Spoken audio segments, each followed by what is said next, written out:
Je suis banni de Tinder. Tu vas là-bas, en fait, ils gardent ton passeport. Non. Ils gardent ton passeport. J'ai voulu m'enfuir, hein. Sampi, moitié française, moitié cambodgienne. Je suis arrivée au Cambodge à peu près en même temps que vous, je crois, en 2012. Je suis prof de yoga, coach de spin et je fais des retraites de yoga. Voilà. J'ai identifié deux problèmes. C'est soit l'endroit où on va, il n'y a pas de gens assez intéressants, soit c'est trop bruyant et en fait... C'est quoi que t'appelles des gens intéressants? Bah... Jolie fille. Je vais te raconter, quand je faisais de la capoeira, j'étais incapable de chanter et de taper les mains en même temps. C'était soit l'un, soit l'autre. Quand tu sens joyeux anniversaire, je taperai pas en rythme. Je ferai joyeux anniversaire. Tu vois, j'arrive même pas à le faire, c'est trop dur. Une vraie cuite jusqu'à 5h du matin, après 4 jours, je me sens remis. C'est parce que tu bois pas assez souvent? Non, Par rapport au gros, je me fais insulter de grossophobe, alors je suis pas du tout grossophobe.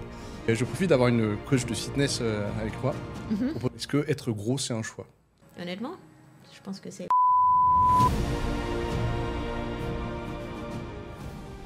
Enfin, les gens qui vivent dans un pays en paix, pas qui sont pas dans la rue, ils n'ont aucune excuse pour moi de pas être faire des efforts pour avoir une vie meilleure, que ce soit au niveau de la santé, niveau social, niveau professionnel.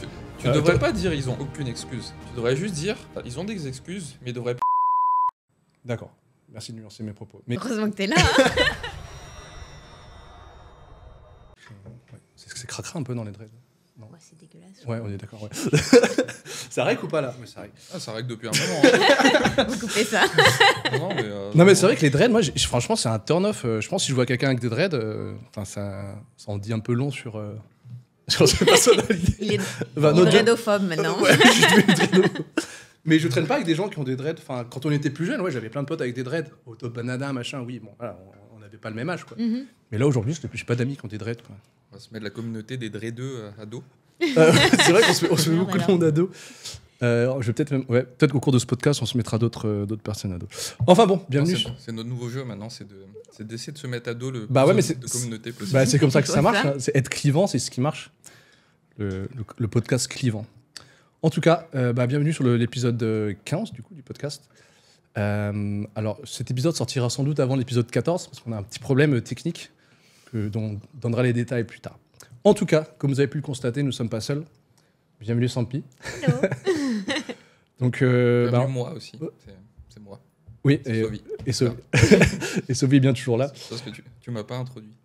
Ah oui, je pensais que c'était normal. Non, c'est pas grave, vas-y. On verra à partir de quand on cut, on prend cette intro. Et du coup, pour ce 15e épisode, on a l'honneur de recevoir Sampi. La deuxième femme qui a accepté de... Que des hommes avant? Bah ouais, t'as pas regardé? Pas tous. Alors, je pense que sur les 6 invités, ouais, il y a 6-7 invités où il y a que des garçons. Ouais. On a invité... Non, mais c'est la répartition de la population. Il y a plus d'hommes que de femmes. Ouais, peut-être, mais moi, j'ai plus beaucoup d'amis filles qui invités. Enfin, j'ai principalement des amis mecs, c'est pour ça que... Mais on lancera un appel... D'ailleurs, si tu as des amis qui veulent... Attends, on va voir si ça se passe bien. Si ça se passe mal, elle ne voudra pas du tout les invités. Les recommander. Alors, on a préparé des petits sujets sympas. Mais avant tout, est-ce que, Sampi, tu peux te présenter rapidement et après, on élaborera un petit peu comment on se connaît pour élaborer un peu ton... Donc, tu peux commencer, qui tu es, depuis combien de temps tu es au Cambodge, ce que tu fais actuellement, etc. Ok. Sampi, moitié française, moitié cambodgienne. Je suis arrivée au Cambodge à peu près en même temps que vous, je crois, en 2012. Ouais. Un truc comme ça. Je fais 5 ans ici, ensuite je suis retournée 3 ans en France, puis 2 ans au Vietnam, et je suis revenue au Cambodge il y a à peu près 1 an et demi, 2 ans, bientôt 2 ans. Ouais. Et je suis prof de yoga. Voilà, prof de yoga, coach de spin, et je fais des retraites de yoga. Voilà. Ça, on aura l'occasion d'en parler un petit peu, ça fera partie de notre sujet. Et j'ai 2 chiens. C'est très important de le dire. Qui s'appelle Billy et Milka. Et nous, comment on se connaît? Mais je crois que vous vous connaissiez avant que... Enfin, je crois que vous deux, vous vous connaissiez avant que moi, je connaisse Sophie, non? Sarah. Je t'ai connu par Sarah ou j'ai connu Sarah par toi? Je crois qu'on s'est rencontrés au Nova et Sarah était avec moi. Ah, le Nova. Donc là, on est en 2012, non? Ouais, et toi aussi, je t'ai rencontré au Nova. Ouais, c'est possible, c'est possible, ouais. Ouais, bah c'est la bonne vieille époque où on sortait beaucoup. Mais vous étiez pas dans le même groupe d'amis à l'époque? Enfin, vous traîniez tout le temps. Parce que moi, faut savoir que Sophie, je le connais depuis 10 ans, mais on peut se supporter que depuis 5 ans. Hein. Avant, on se parlait pas, non? Ça c'est vrai, en plus. En fait, Sopana, je le voyais de loin et je le jugeais sur comment il était, tout ça. Et je pense que de son côté, ça doit être pareil. Non, moi, je te jugeais pas. Mais pourquoi clairement, tu le jugeais? Ouais, attends, là, c'est la débandade, là. T'as semé la zizanie. Ouais, complètement. Bah, parce que tu dégages une image qui n'est pas ce que tu es vraiment. Je vois ce que tu veux dire. Il y a une face cachée de Sopana. Bah, le vrai Sopana est mieux que le Sopana mais ça, je pense que ce que tu dis, c'est carrément vrai, parce que beaucoup de gens me disent ça. Ils me disent, putain, on pensait que t'étais un connard. Enfin, t'es un petit peu un connard, mais beaucoup moins que tu ne le parais, quoi. Et c'est vrai que j'ai eu beaucoup cette remarque. Il faudrait que je travaille sur ça. Bah, d'ailleurs, vous avez remarqué, j'ai un peu changé aussi mon style de cheveux. Il y en a qui disaient que ça faisait un petit peu branleur d'avoir les cheveux blonds. Donc voilà, j'ai essayé de travailler un peu non, mais après, ce que je te dis, pour moi, c'est vrai aussi. Les gens qui me connaissent pas me perçoivent comme quelqu'un de très froid, tu vois, par exemple. Alors que tu ne l'es pas. Alors que si. Oui, c'est pas, mais c'est pas de la froideur méchante, tu vois. Enfin, c'est.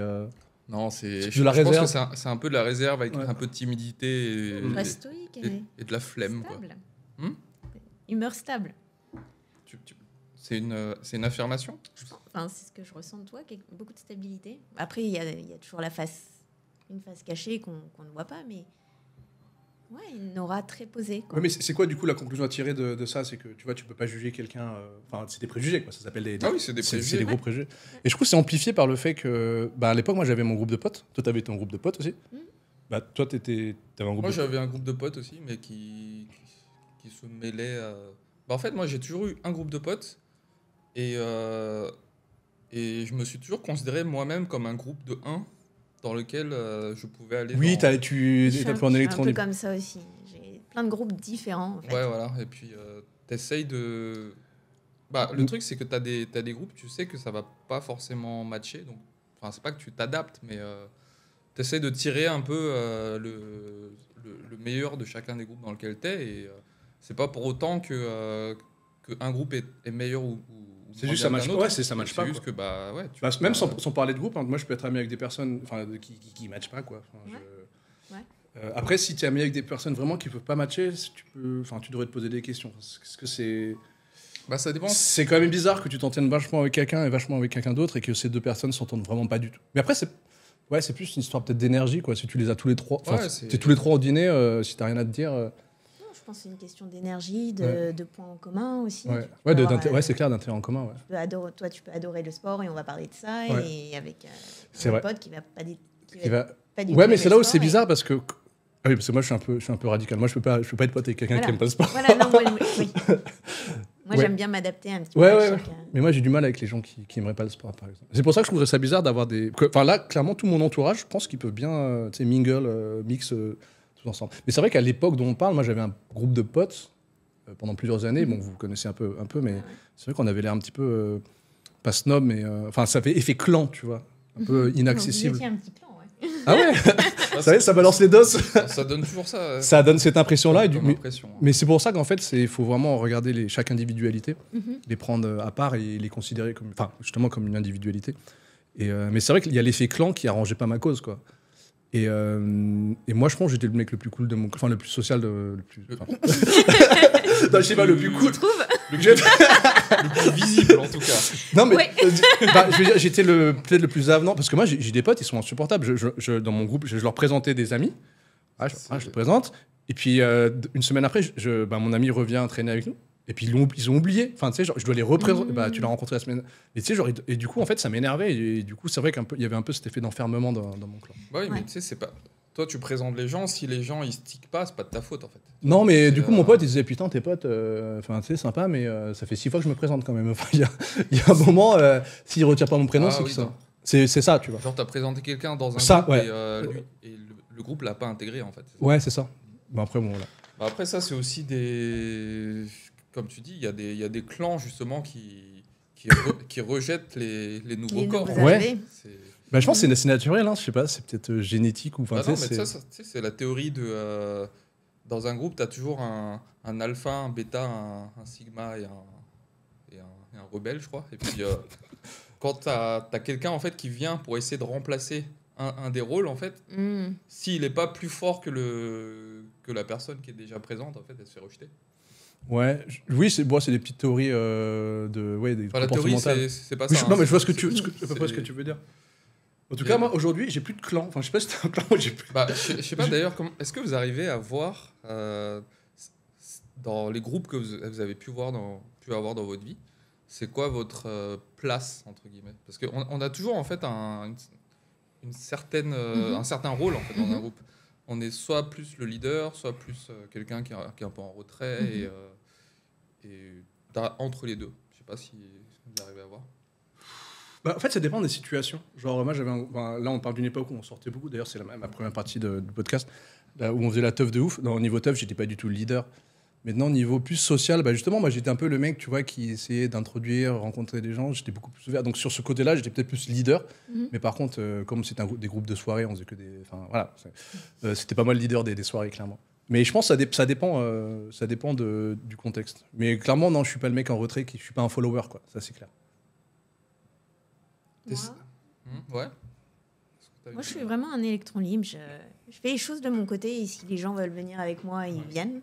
Mais t'avais un groupe, à l'époque... Non. Ah bon? Si, ouais. Enfin, groupe de après, je te voyais en soirée, donc groupe de soirée. Après, peut-être dans la vie de tous les jours, t'étais pas avec eux, mais... Si. Bah, si. C'est ton groupe de soirée, moi, nous, on a fait des soirées ensemble à l'époque. Ouais, tous les gens qui travaillaient dans l'hôtellerie, quoi. Bianco... Bruce, tout ça. Ah oui, c'est vrai. Oui, putain, ça remonte. C'était ça. Balance les blazes. Mais vous n'étiez pas dans le même groupe de soirée? Parce que moi, je sais pas, j'ai l'impression que... Il y avait des crossovers, on va dire. Voilà, c'est ça.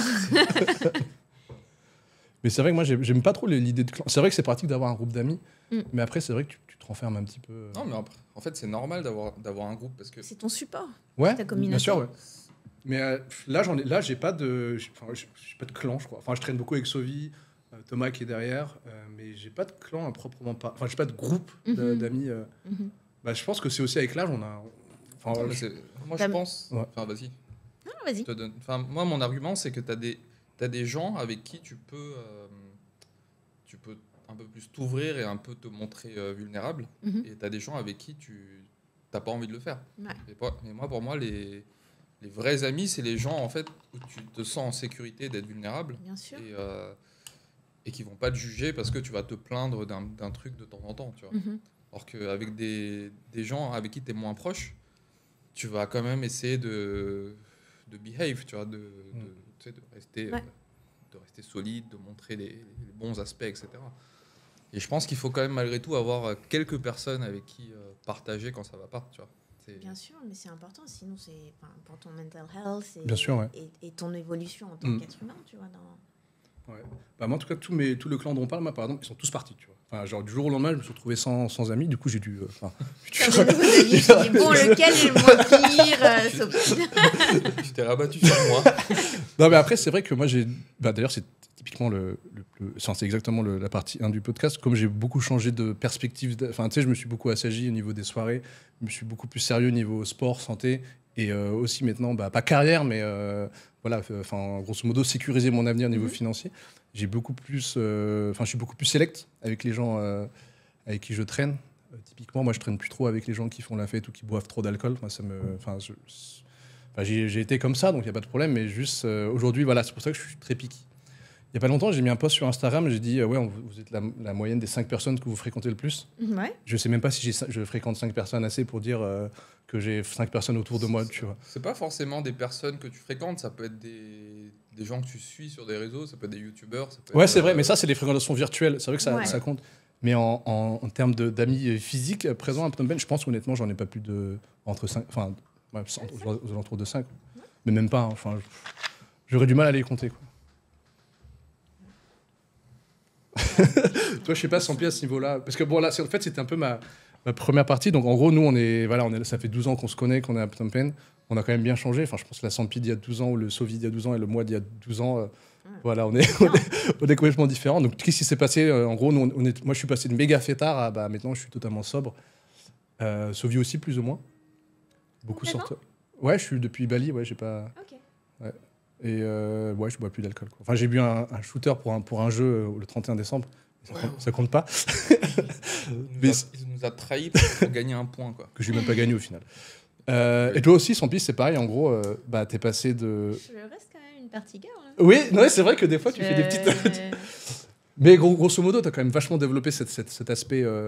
T'es devenu à fond dans le fitness, dans le sens large du terme, parce que tu proposes plusieurs cours, yoga, spinning, renforcement. Tu fais renforcement musculaire. Voilà, bar fitness aussi. Ok.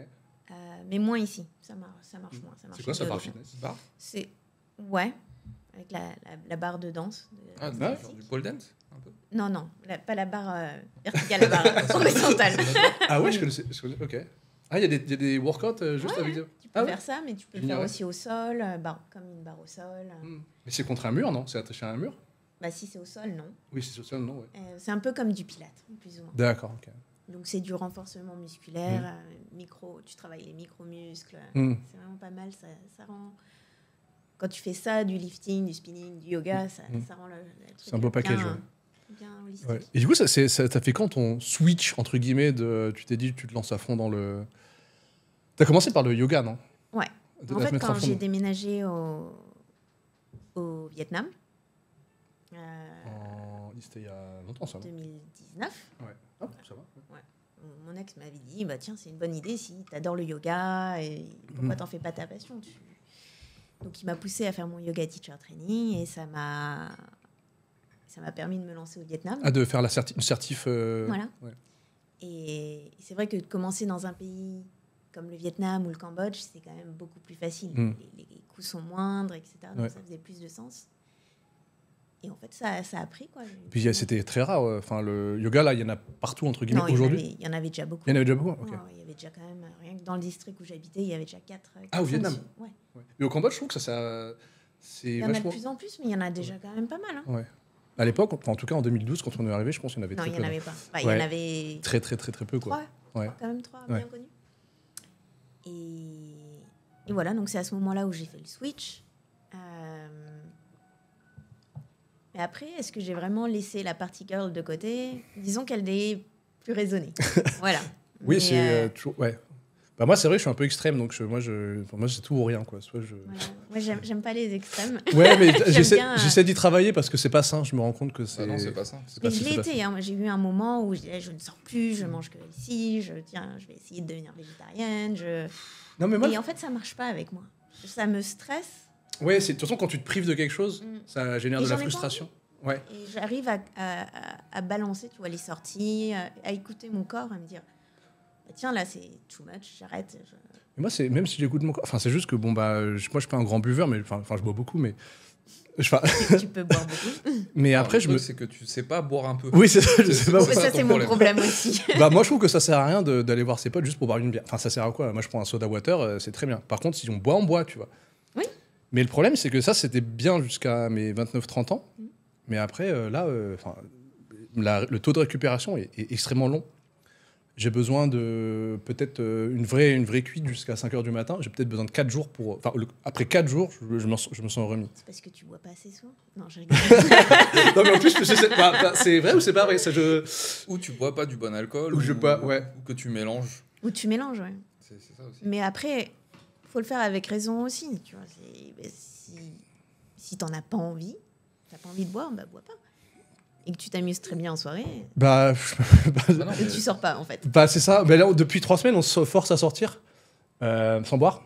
Oui, je me retrouve au Puntoon. Oui, c'est pas forcément sans boire. Par contre, je peux pas faire le Puntoon. Ouais, voilà. Bon, moi, j'ai fait le Puntoon sobre. J'ai pris un ginger ale. Bon, c'était pas ouf. Maintenant, faudrait que je trouve un juste milieu. Mais après, tu vois, qu'est-ce que t'appelles party girl, quoi. Maintenant, c'est plus aller boire des verres, etc. Je vais plus trop. Tu vas plus en boîte? Si, de temps en temps, tu vois, mais le but, c'est pas d'aller en boîte. Avant, je me rappelle, on sortait, on buvait énormément, et le but, c'était d'aller au Nova et puis de finir au Puntoon. Le but, c'était de boire assez pour que la musique trop forte ne nous dérange pas. Et que l'environnement du Puntoon soit tolérable.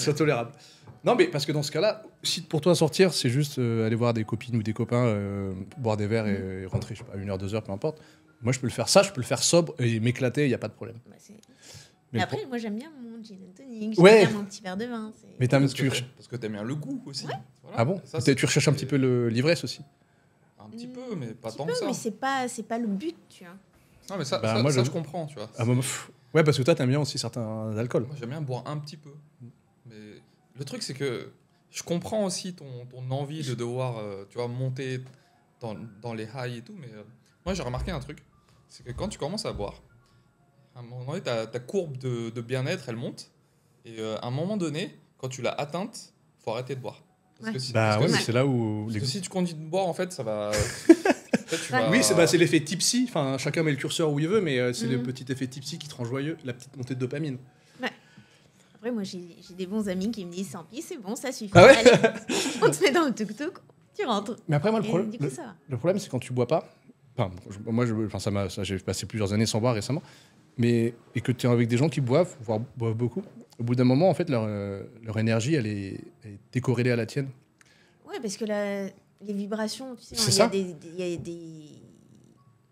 chaque aliment, chaque boisson, a des high vibrations et low vibrations, et tout ce qui va être alcool, café, etc. Par exemple, ça en français.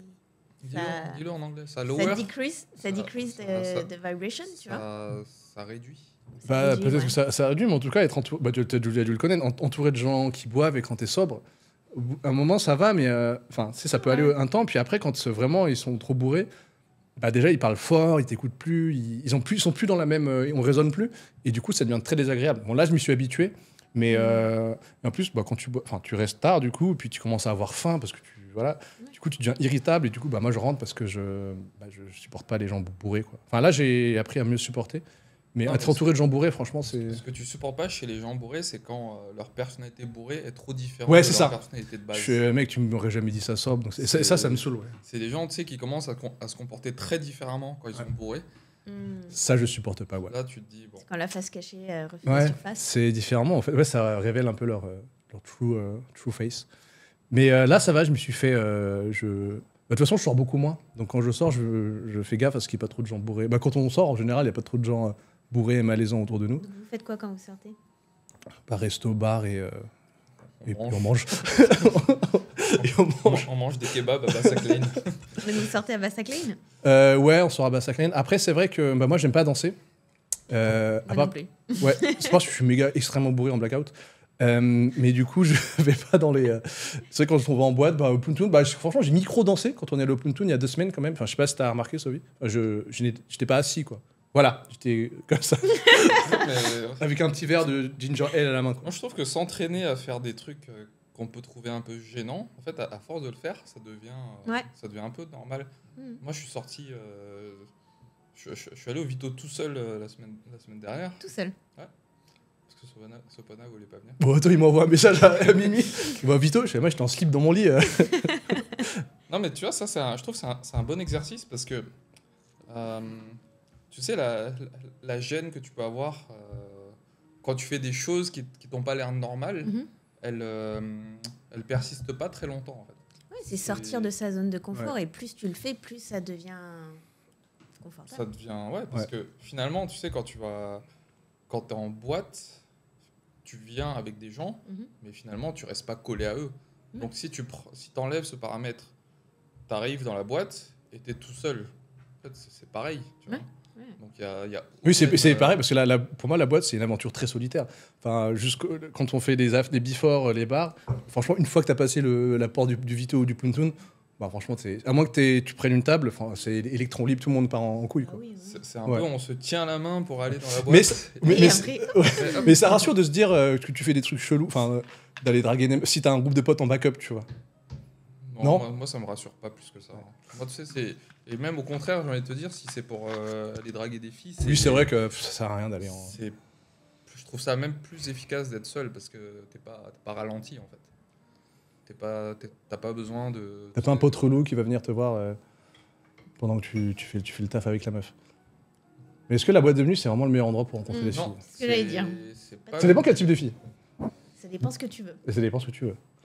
c'est pas le meilleur endroit, mais disons que les filles qui sortent sont généralement là pour faire des rencontres, alors que si tu vas aller aborder des filles en pleine journée, t'as moins de chances que... Enfin, tu sais pas en fait, donc t'es obligé d'aller... il y a des filles. T'as Tinder, hein. Ouais, mais Tinder pour les mecs, c'est très désavantageux. Pourquoi ? Parce que en fait, le niveau d'attention que reçoit une fille et un mec, c'est très disproportionné. En fait, une fille va avoir énormément de matchs. Ouais, d'accord. Et en gros, la nana, elle va être plus en mode limite, en mode filtre. Elle va essayer de virer les relous et voir qui sort à peu près du lot. Alors qu'un mec va être plus dans un truc de démarcation. Et je trouve que sur Tinder, si t'as pas vraiment une bio qui est très très bien et que t'as pas bien travaillé ton truc, bah déjà tu peux oublier. T'as aussi, tu sais, il y a des coachs qui te forment à être bon sur Tinder. C'est pour te dire à quel point ce truc-là est compliqué pour les mecs. Ouais. Mais quand tu dis Tinder, c'est les applications de rencontres en général. Ouais. T'es sur Tinder, toi ? Non, je me suis retirée. Moi, je suis banni de Tinder. Alors... Tu peux détailler. Alors, je fais report. Déjà, je me servais de Tinder une fois par an. Tu sais, je m'inscris, je paye le premium, c'est 6 ou $8, je crois, ou 13, je sais plus. Puis voilà, je squatte tout pendant quelques semaines. Et puis un jour, j'ai fait ça, ma session habituelle de l'année. Et puis, je sais pas pourquoi, je reçois un avertissement sans rien faire. Hein. Je me suis fait bannir. En plus, je chattais avec 2-3 filles. Et du coup, j'ai fait appel et tout. Je leur ai dit, non, mais checker les messages. J'étais pas... j'ai rien fait d'illégal ou de... j'ai pas violé les règles. Mais voilà, après, je me suis dit, tiens, c'est bizarre. J'ai fait des pieds et des mains pour essayer de me faire bannir. Je n'ai pas réussi. Et après, je me souviens qu'en fait, quand je swipais, un des profils qui m'était montré juste avant que je sois banni, genre peut-être 5 minutes avant que je sois banni, c'est une fille avec qui j'avais eu une aventure... c'est mal passé, mais c'était pas vraiment très glorieux. Ni pour elle, ni pour moi. Et puis, je me suis dit, c'est forcément elle qui a dû me reporter, quoi. Elle a dû voir. Parce que je vois pas quoi d'autre aurait pu me faire reporter, quoi. Je faisais juste mon mec sur Tinder, quoi. Je sais pas, je chattais juste avec... Et j'ai fait appel, j'ai envoyé des emails, je suis allé sur des forums pour voir. Apparemment, des fois, il y a des bugs et tout. Et c'est comme Facebook, quand tu es banni des pubs Facebook, de la plateforme pub de Facebook, tu peux pas te... je suis aussi banni de la plateforme pub de Facebook. Moi aussi. Mais c'est incroyable. Et moi, pareil, j'ai rien fait sur Facebook. J'ai rien fait. Mais pareil, on est d'accord, c'est un gros problème. Parce que moi, en plus, le pire, c'est que je commençais à faire les démarches pour pouvoir faire des pubs sur Facebook. Ouais. Je me suis pris un report, dit uploadez votre photo d'identité pour vérifier. Je l'upload, banni à vie. Et là, tu peux plus rien faire. Et ouais, c'est un truc de ouf. Hein. Franchement, à moins que tu connaisses Mark Zuckerberg, il y a encore un... Allez, je vous donne des tips pour ces deux problèmes-là. Oui, parce que Sophie et moi, on les a vécus. Non, parce que moi, je les ai réglés, en fait, les problèmes. Pour Facebook, alors, tu peux acheter des comptes. Okay. Et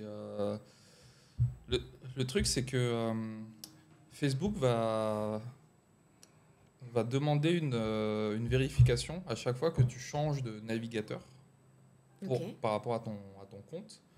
Donc en fait, quand tu achètes un compte, ils vont toujours te faire valider ton compte avec un numéro, là, le code de vérification. En fait, en ligne, tu peux trouver des gens qui vendent des comptes. Et tu as un navigateur qui s'appelle Orbita. Ça te permet en fait de changer de session par onglet. Et en fait, tu peux avoir plusieurs comptes pub Facebook sur plusieurs accounts Facebook que tu as achetés. D'accord. Moi, j'ai dû faire ça à un moment quand je faisais quand je faisais beaucoup de pubs sur Facebook. Ouais. Et ça, c'est pour Facebook. T'as pas l'astuce pour Tinder aussi parce que moi... J'en viens. Tu fais bannir toi aussi. Non. En fait, sur Tinder, il y a aussi un système de shadow ban. D'accord ? Tu peux...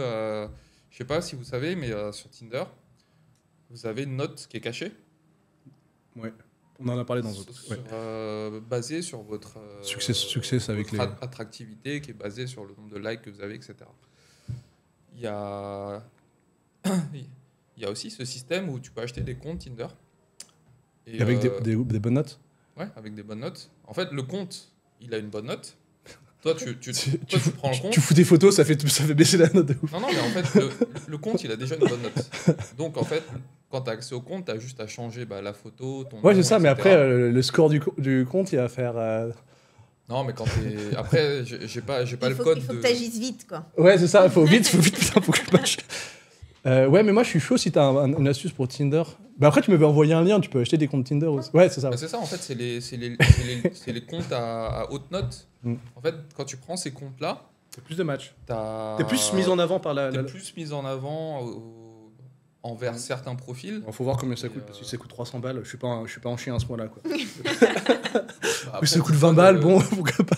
Tout ce qui te fait gagner du temps, ça vaut le coup. Du coup, j'ai installé une autre app qui s'appelle Bumble ou Mumble, je sais plus. Bumble, ouais. Voilà. J'ai jamais essayé non plus. Mais Il paraît que c'est mieux. bah, il paraît, ouais.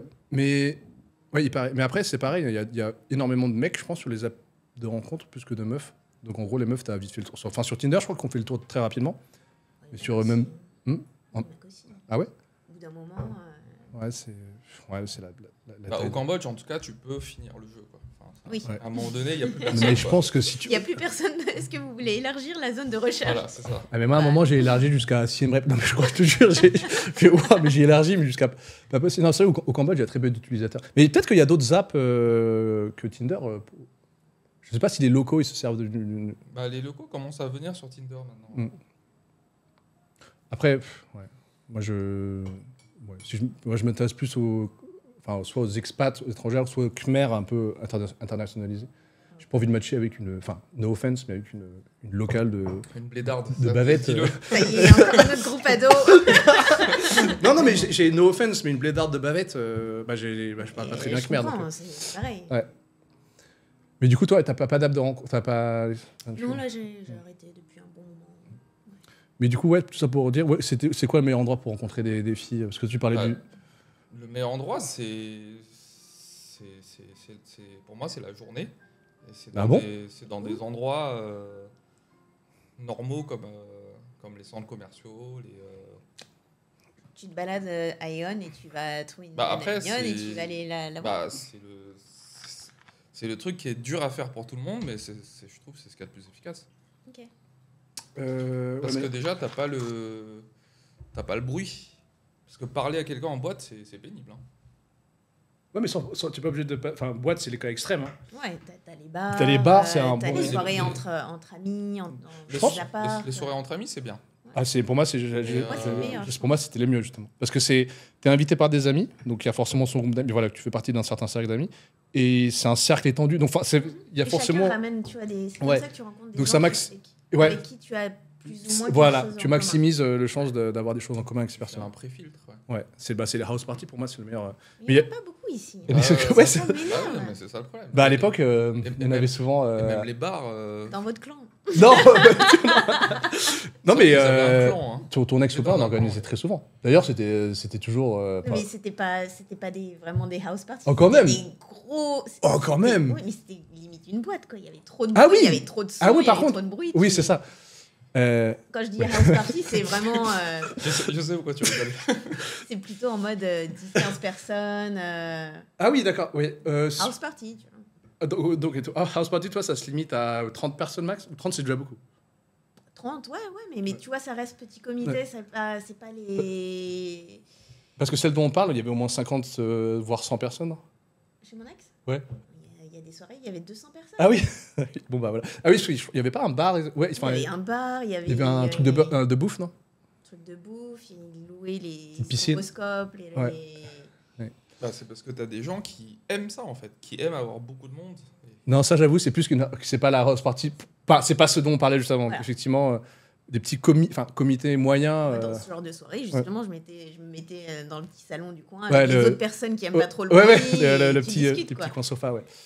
T'as une anecdote sur les soirées de son ex-copain ou pas à raconter? Je sais de quoi tu parles. Du fait que j'ai perdu un téléphone là-bas. Sérieux? C'est de ça que tu parles? En fait, c'était en fin de soirée. Franchement, il devait rester les... Ah non, t'étais pas avec lui. T'étais pas avec lui. Ouais. Il restait, je sais pas, même pas une trentaine de personnes, c'était la fin. Puis il balançait tout le monde à l'eau, tu vois, ça balançait à l'eau. Puis moi, à un moment, les gens, ils balancent Sovi à l'eau. Donc Sovi, à l'époque, on se connaissait même pas en plus. il me donne son téléphone. C'était un iPhone 4 blanc. Et à l'époque, ils étaient chers en plus. Ouais, c'était cher. Le blanc était plus cher que le noir. Et donc Sophie me le donne en urgence, je fais OK, parce qu'il se fait balancer dans la piscine. Tu l'aimais pas. Il t'aimait pas. Mais là, il avait pas le choix que de me le donner. J'ai jamais eu d'animosité envers Sopan. Non, mais je précise. Sampi, elle essaie de.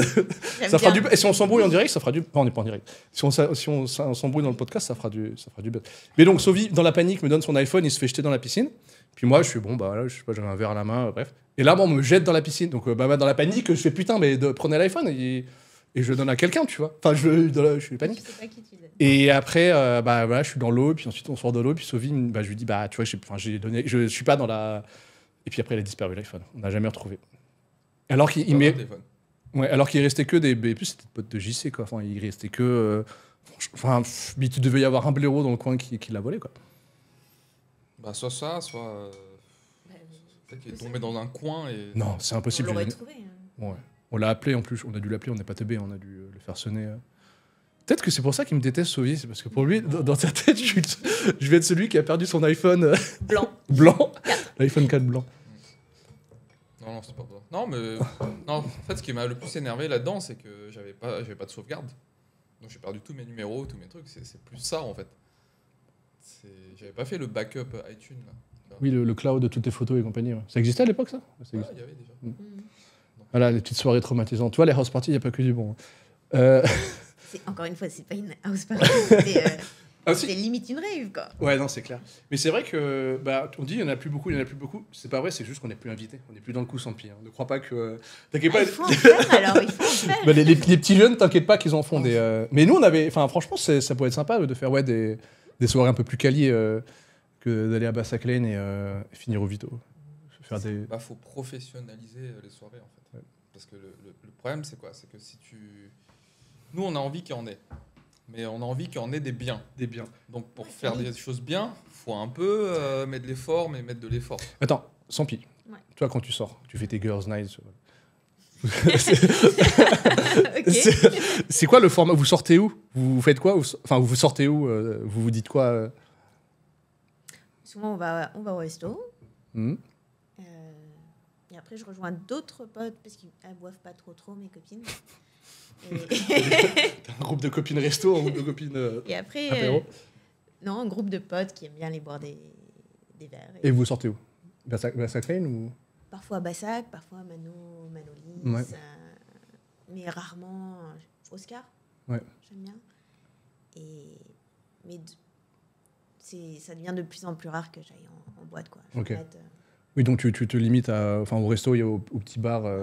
Ou alors quand il y a des grosses soirées, genre à Seekers ou des trucs comme ça. Ouais. Là, j'y vais. Ouais, d'accord. Parce que la valeur qu'on tire à aller aux soirées, finalement, c'est quand même d'avoir un moment où on peut discuter c'est ça, avec en fait, quelqu'un. Ce que j'aime, c'est oui, mais moi, c'est pareil. En boîte, c'est trop bruyant et si tu vas pas pour danser, ça n'a aucun intérêt, en fait. Mais c'est pour ça que tu vas dans des...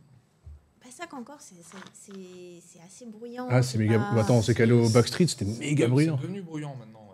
Puis chacun essaie de tirer son épingle du jeu aussi. C'est sûr que si tu mets de la musique vite fait, t'attires pas. Enfin, c'est pas appealing, quoi. C'est ça, c'est pour ça que j'aime bien souvent Mano ou Oscar. C'est parce que tu peux rester posé dans un coin, tu commandes un petit cocktail et en fait, c'est une grosse discussion avec tes potes, quoi. Ouais. Mais alors, moi, j'ai pas dans mes amis, j'ai plus personne qui fait des soirées à la maison. Enfin, je veux dire, pas des house parties comme ton ex-copain, mais des trucs à 15-20 personnes. Ouais, ça fait longtemps que j'ai pas.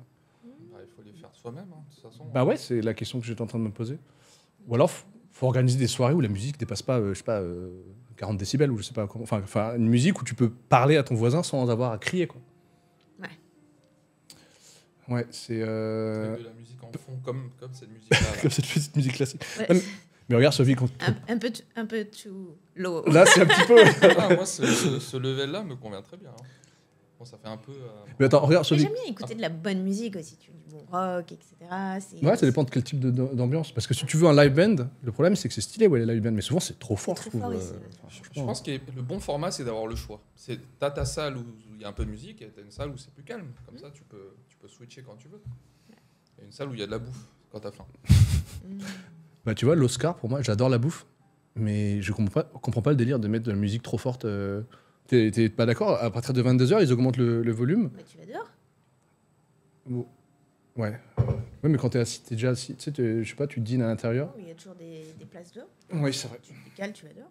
Parce que nous, nos soirées, elles sont un peu nunuches quand on sort. Au final, on mange, on rôde dans Bassac Lane. Non, mais c'est juste qu'on est en train d'essayer de redécouvrir ce que c'est que de sortir, parce qu'on n'est pas sorti depuis un moment. Ouais. Oui, apparemment, il y a plein de nouveaux petits bars assez sympas. Il y en a plein que j'ai pas encore essayé, mais... Ouais, faudra tester. Mais ouais, moi, c'est l'expérience effectivement que je recherche, tu vois. Parce que moi, je suis plus en mode je vais me bourrer la gueule le plus rapidement possible, ensuite aller au Vito. Pareil. Non, mais regarde. Et c'est aussi comme ça que tu rencontres plein de gens. Ouais. Mais il faut un bon setup, donc un bel endroit, des bons drinks, des mocktails pour moi, et une musique pas trop forte. Ouais. Et ça, pour moi, franchement, je te jure, c'est un de mes critères numéro 1, c'est le volume de la musique, quoi. En fait, là, j'ai identifié 2 problèmes. Un, c'est donc le volume sonore, avoir un endroit où c'est pas trop fort. Et deuxièmement, c'est de trouver des personnes de qualité. En fait, ce qu'il faudrait, c'est... parce qu'aujourd'hui, quand on sort, c'est soit l'endroit où on va, il n'y a pas de gens assez intéressants, soit c'est trop bruyant. Et en fait, il faudrait faudrait recréer quelque chose où on puisse avoir les deux en même temps. C'est quoi que tu appelles des gens intéressants? Des jolies filles. Soit ça, soit même des gens de ton milieu social ou même de ton âge, quoi. Parce que faut pas que ce soit des gens qui... Est-ce que je me suis fait des amis récemment, moi? Je crois pas, hein. Des nouveaux amis. Non, je crois pas. Moi, je m'en suis fait plein, mais ils sont tous plus jeunes que moi. Ah, mais tu traînes aussi Mais non, mais c'est par le boulot. Mes collègues, elles ont toutes entre 25 et 30 ans. Ouais. Ma partenaire pour les retraites, elle a 32, 30-32. Et... Mais après, tu vois, l'âge ne veut rien dire. Non, c'est la maturité. Ouais, c'est ça, ça veut absolument rien dire. Ouais. Donc, c'est vrai que moi, ce que j'appellerais gens intéressants aujourd'hui, ouais, c'est des gens déjà qui sont pas obsédés par l'alcool et qui veulent. Tu peux passer autant du bon temps ouais. normal à partager un dîner, un gâteau. Ouais. Il faudrait que je retravaille un petit peu ça, parce que c'est vrai que je rencontre très peu de gens en ce moment. On a tous nos périodes où parfois on se ressente sur soi-même, sur ce qu'on aime faire, sur ce qu'on veut développer. Ouais, et parfois, il faut sortir un petit peu de ce... Mais le problème, c'est justement, c'est difficile quand tu as passé beaucoup de temps... C'est le muscle social ou les habitudes sociales, quand tu as perdu l'habitude de le faire, c'est un peu dur. Je suis revenue ici, moi j'étais un petit peu comme toi. Ouais. Et ouais, au début, c'est pas facile. Mais il faut se forcer. C'est un peu ce que Sophie dit. Il faut se forcer à faire des choses. Et toi, tu as une vie sociale pas mal, non? Maintenant, ouais. Mais au début... C'est vachement par le boulot que tu t'es fait des copines Ouais. Le boulot ou... du boulot, c'est via tes cours de fitness, quoi. Enfin, yoga, fitness. Il y a ça. Ou alors, ma partenaire pour les retraites de yoga, je l'ai rencontrée en allant à Siem Reap faire un hand healing workshop. Ah oui, ok. Ouais. Tu vois, je suis allée là-bas parce que je me suis dit, tiens, j'ai pas vraiment de potes ou de connexion dans ce monde un petit peu wellness. Et pourtant, c'est pas quelque chose que j'aurais fait de moi-même, mais je me suis dit, tiens, je vais me forcer à faire quelque chose se forcer, encore une fois. Voilà. C'est dans l'inconfort que tu... Et puis au final, tu as rencontré cette personne et tu es en train de développer un truc. On en parlera après, mais... Voilà. C'est un bon exemple. Je rejoins sur le fait de faire des choses que tu te penses pas être fait pour ça à la base. Et c'est en testant des choses qui sont hors de... C'est même pas que la zone de confort. C'est hors de ta zone d'identité, en fait. Tu vois, si tu penses que t'es pas quelqu'un qui fait telle ou telle chose... Qui sait danser, par exemple. Fais ce truc-là et tu découvres énormément de nouvelles skills. Perspectives, quoi. C'est... Pareil, coach. Enfin, tu as plein de gens me demandent, t'es prof de yoga, comment tu fais pour être spin coach où tu hurles sur les gens et... c'est un peu moment, mais beaucoup de gens me demandent ça, tu vois. Et je fais, parce que je suis à la base quand même quelqu'un de très, très timide, tu vois. Même au début, donner des cours de yoga, c'était extrêmement dur. Bon, c'est devenu quelque chose de très naturel et j'aime bien me pousser à faire des choses nouvelles. Donc, coach de spin maintenant, même venir parler ici, tu vois, c'est pas quelque chose que j'aurais fait il y a 2 ans. Tiens, c'est quelque chose de nouveau, on va voir. Tu montres le bon exemple, de se forcer à faire des choses. Comme Sophie doit se forcer à aller à la bachata. Sans moi. Tu vois, un jour tu devras le faire. J'ai essayé. Ah ouais? J'ai essayé. Ouais, j'ai une amie qui adore ça. Donc, j'ai essayé. Non, mais en fait, ce truc que tu ressens quand tu fais des choses entre guillemets gênantes et que quand tu arrives à le passer, en fait, c'est trop bien. Parce que, mais après, tu peux ne pas aimer. Ouais, tu peux ne pas aimer. Mais moi, je suis devenu un peu limite addict à faire des trucs gênants pour justement ressentir le truc qui est un peu. Tu vois. Ouais, je suis d'accord avec toi. C'est quoi, par exemple, là, un truc sur lequel tu t'afferais, un truc gênant que là, tu serais prêt à passer le. Ah, genre là, maintenant, qu'est-ce qui me fait peur en ce moment? Parce que récemment, je t'ai raconté, j'ai fait pas mal de choses un peu gênantes. Comme quoi? Parce que là, la façon dont tu le racontes, ça fait... Je sais pas si Sophie a envie d'en parler. Non, mais c'est en rapport à ce que j'ai évoqué un peu plus tôt. C'est le fait d'aller aborder des filles dans la rue. D'accord. Dans des endroits qui ne sont pas faits pour, en fait. Okay. Tu vois, socialement, c'est bizarre. Ça fait très peur. Mais quand tu le fais, en fait, tu te rends compte que c'est pas grave, en fait. Il y a des filles qui disent oui, il y a des filles qui disent non. Bien sûr. Et en fait, c'est juste que comme tu as osé effectuer un acte de courage, tu t'élèves, tu vois. Tout ce que tu fais qui est courageux, ça te donne une grandeur d'âme, on peut dire ça comme ça. Ouais. Et tu agrandis en fait tu agrandis déjà ta zone de confort. Ton confort, il devient... si tu veux, un truc qui te semble impossible devient juste dur, et un truc qui est dur devient normal, etc. etc. Et même ce podcast, ça a commencé un peu dans ce même état d'esprit, en fait. Ouais. Tu fais un truc... Parce que si ça te fait peur, c'est que c'est quand même important pour toi, donc il faut essayer de le faire quand même. Et quand tu dépasses tes peurs, en fait, tu vas peut-être créer des plafonds un peu plus hauts, mais c'est comme ça que tu grandis. Ouais, je suis d'accord. 100%. Et donc, voilà. C'était ça la question ou pas? Oui, c'est ça le truc gênant dont... Non, c'est pas que c'est gênant, en fait, c'est juste que c'est pas commun. C'est pas commun, et puis... Il m'a fait une belle démonstration en live, Sophie. Ah ouais? On était quand il avait fini cette session-là, que tu avais fait pas au Cambodge, on est allé en soirée. Et puis Non, mais en fait, juste pour situer un peu le contexte, ça, c'était un de mes objectifs de 2024. Je voulais réduire mon anxiété sociale, tu vois. D'accord. Parce que moi, je viens aussi d'un background un peu timide, machin, tout ce que tu veux. Et j'ai réfléchi, je me suis dit, qu'est-ce qui, sur le moment, me fait le plus peur? Et j'ai designé, en fait, une suite d'exercices à faire que j'ai exécuté, en fait, quand je suis parti à Bangkok pendant 10 jours.